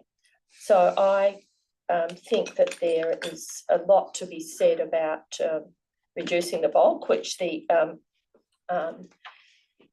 other members have discussed may be able to be approved in a deferral. However, the advice of the officers was that a deferral there wasn't an appetite for deferral, and that a refusal would be the best option. So I encourage that at this stage. Thank you.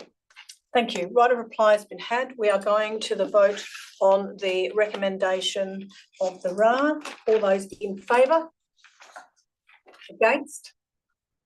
The minute taker is lost 3-2. Have you got the vote, minute taker? Yep.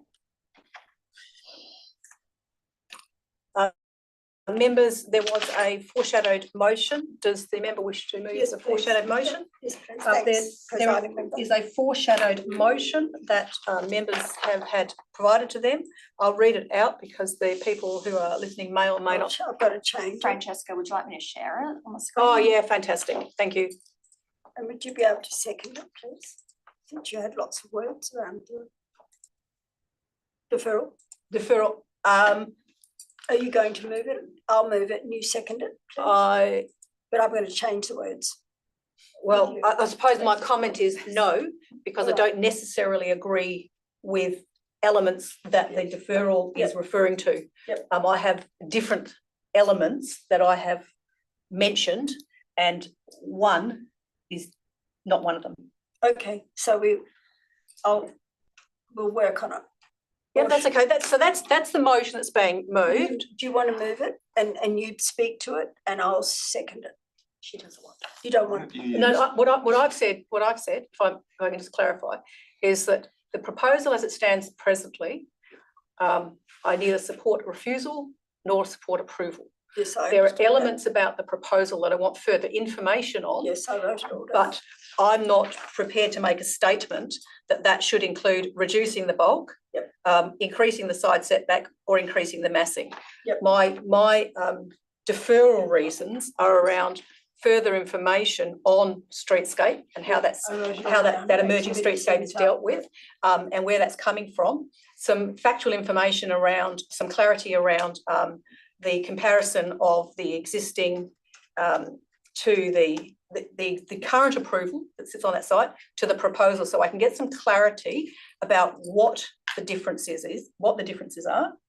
And then the second part of once the clarity is there, what does that mean in implication? So what's the impact of those variations, and the mitigation measures. And the impact of those can be both on the neighbouring properties as well as against the policy positions and the planning framework. So will I second that and you amend? Is that what you're saying? Pardon? I'm not moving that at all. That's what We need a motion. Someone needs to. So what we're getting at is that if you want to move this, someone needs to second it. Well, I will. Thank you. Otherwise, you can wait for. Then I'll Francesca deal with to move my hers. motion. Yeah. So for the minute taker, what's on the board, the screen, sorry, not the board, is moved by member Rebecca Cogland, and it's just been seconded by member Kerry Smythe. Is that correct, members? Yes. Right. For the minute taker, sorry, I'm looking at the wrong person. Okay, that's okay. So we're moving this is on the board, on the screen. Sorry, just clarifying, Rebecca, that's what you're moving. That was the one that you sent through this morning. Yeah, I'm just checking that I've got, reduce the massing and increase, they've got the right words. But what I do want to just ask, because I've not been in this situation before, if we speak to this now, can we lose it and then have another deferral, or will you amend it as we speak? Because I've written down everything you've said, so I don't know how this works. It can occur both ways. Either way, by the end of today, we have to have a resolution. Yep. So we will all speak to it, and then you will get a sense. Oh, sorry, we can't speak to it. No, so beg your pardon. Sorry, no, we can't speak to it. You'll have to move it, speak to it, and then the seconder, yes, correct, sorry, from a procedural motion, you will speak to it. The seconder will just second it, and then we will go on a procedural motion, because it's a procedural motion. And then can we have another deferral, can you then? If it's lost, we can we speak we to need all we your need a resolution. Streetscapes, I heard you, Yeah, streetscapes, the city centre, I heard it, I wrote it all down. Sorry, articulation. I just need to be very sure of process. Yep. So no right of reply, just the mover and the seconder speaking to this as a procedural motion. The movers, don't speak to it yeah, at all. seconders, no speaking. No discussion. Straight to a vote. Straight into Straight to a procedure. vote, sorry. Sorry, that was my fault. I confused everybody. Yeah, I need to look at the DAP standing orders. I apologise. That's okay. Yeah, it's a Yeah, so procedural that's- motion section of the standing orders. So that's been moved and seconded, so you need a vote now. Oh, did the mover said what you wanted to say? There's no discussion in procedural motion, it's just moved, seconded, that's it. Oh, I thought that explained what they were moving and why. She said, we said that that's what you're moving? Yeah, but I haven't actually discussed it. I've just been told I can't discuss it. There's no discussion in Yeah, procedural motion. You can read it. So you can read your wording and that's it. Okay. Read it out. So I will, I foreshadowed deferring the DAP application under the clause 68 of the Schedule 2 deemed provisions. And the reasons are number 0.1 was to reduce the building height and plot ratio of the development to make the scale of the proposed more consistent with the desired future character of the area. 2 was to increase the side setbacks to achieve a design that protects the amenity of adjoining lots. 3 was to reduce the massing and increase the setbacks of the development in relation to the rear western lot boundary to provide a more efficient transition to the adjoining R60 coded lots. And 4 was to amend the car parking and vehicle access areas to provide for sufficient visitor and commercial car parking and ensure sufficient room for safe vehicle manoeuvring of an appropriate size waste collection vehicle. Thank you. Everybody's clear about what's been moved? We're going to the vote. All those in favour?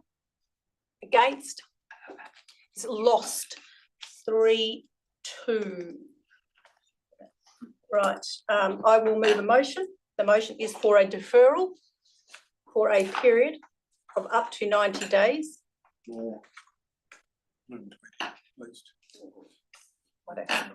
For a period of up to 120 days, for a period of up to, now, I just need a date. Can I get a date from somebody, from the officers, from being on or before?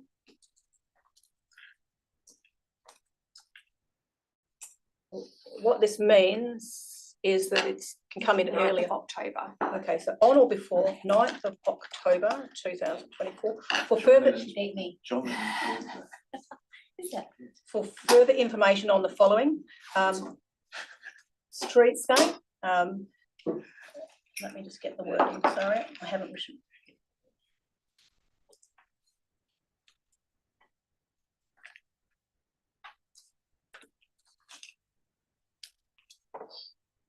Further information on streetscape analysis of the development and local area, including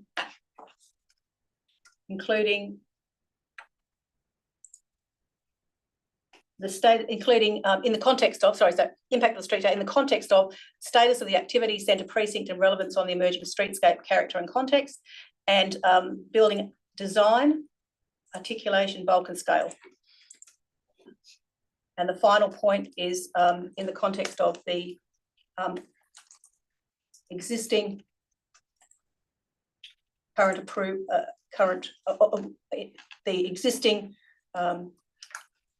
existing approvals, new development approvals in this area. So what I'm trying to do is get the context there. That's point 1. Point 2 is clarity, some further information on the extent of the proposals, building height, setbacks from the adjoining side and rear properties.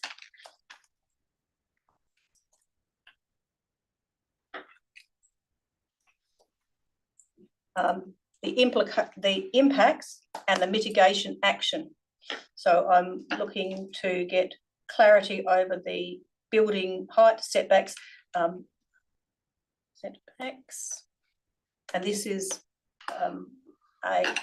including comparison from the current approval for the site. So this is a clarity and an evaluation approval of the site. That's point 2. Point 3 is further information on the transition to the rear of the site in terms of its design, setback, bulk, overlooking. And 4 is exactly the same, but it's on 91 Broadway. Transition to the side of the site, which is the 91 Broadway. But that is also to clarify what the difference is we're talking about, as well as the impact of that, particularly in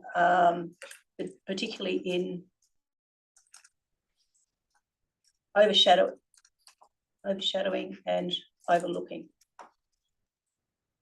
They were the concerns. Those are my 4 reasons for deferral. They are for further information and no judgment decisions being made yet on the overall development. If there is a seconder for that. I'll second that. It is seconded Leo Donoghue. Can we see it on the screen? Yeah, did you want to email it to me, Francesca, and I'll yeah, let me have a crack at making it cleaner.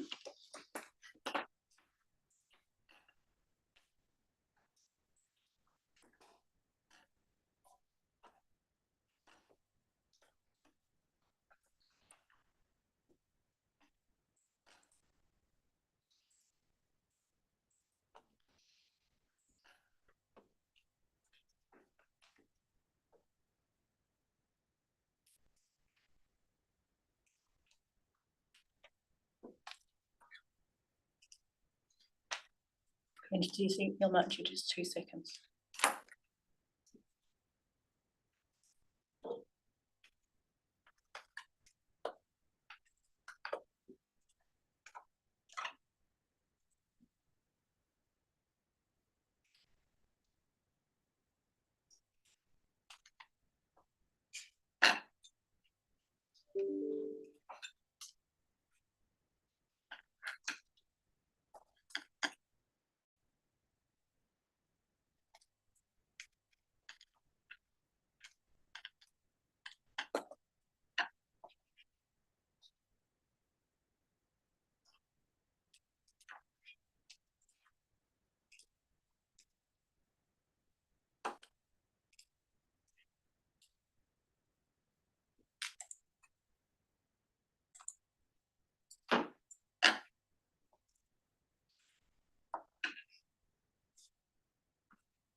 There's some subsets, please. I'm sending them through for you, sorry.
Okay.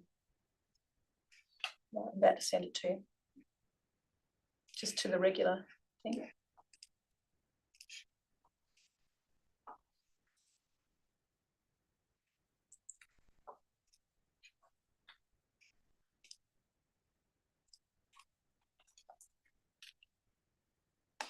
Okay, send.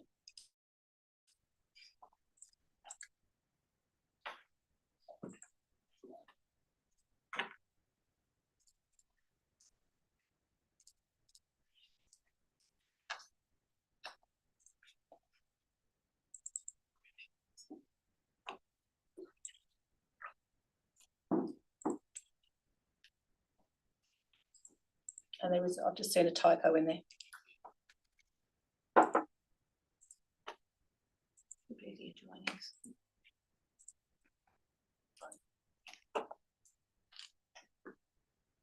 Okay, so can you go to 3? Says transition of to the rear side brackets Kingsway. Oh no, point 2, clarity of the building height setbacks, and I've said form instead of from,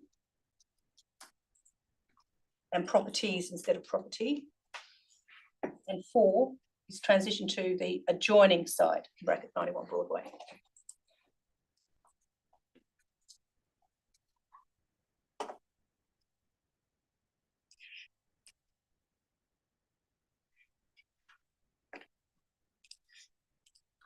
Good articulation, they're good. Site twice, get rid of the word site. Oh yes, typo, can you get rid of the typo? I kind of can see it. Yes, I don't need to. Adjoining site, yes. Which number, sorry? That way, yeah. Number 4. 1 needs an of. 4, the second one above it's got adjoining site, yep. First sentence needs an of. Straight second else is of. Streetscape. Of, okay, the development, including approved and under construction. Proposal, approved under construction proposal, the developments. Approved. And under construction developments. Development implications, development implications. It's it's what's been approved and what are the implications on the emerging character. Activity centre precinct relative on the moon, and that activity centre is the one on the other side of the road. It's about both sides of the road and relevance on the emergency. Being after a C as well. Pardon? In 1, is that meant to be a C? Yes, it is meant to be a C. So on 2, it's activity centre and relevance on the emerging streetscape character and context of on B of both sides, incorporating both sides of the road.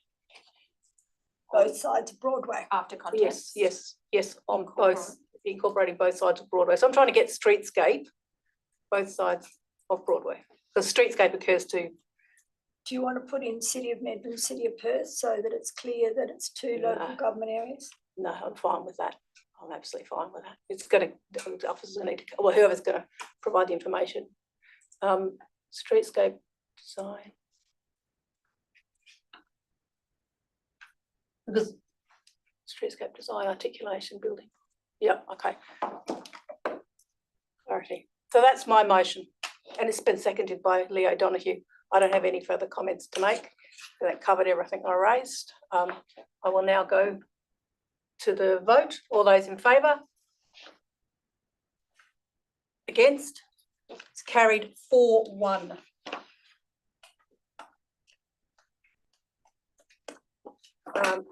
Okay, we move back to the agenda. The motion has been carried. There are no DAP application form 2s. There are no SAT reconsiderations. We now move to other business. There is nothing to be said on the existing SAT applications. There is no general business, and accordingly I close the meeting at 1:33 p.m.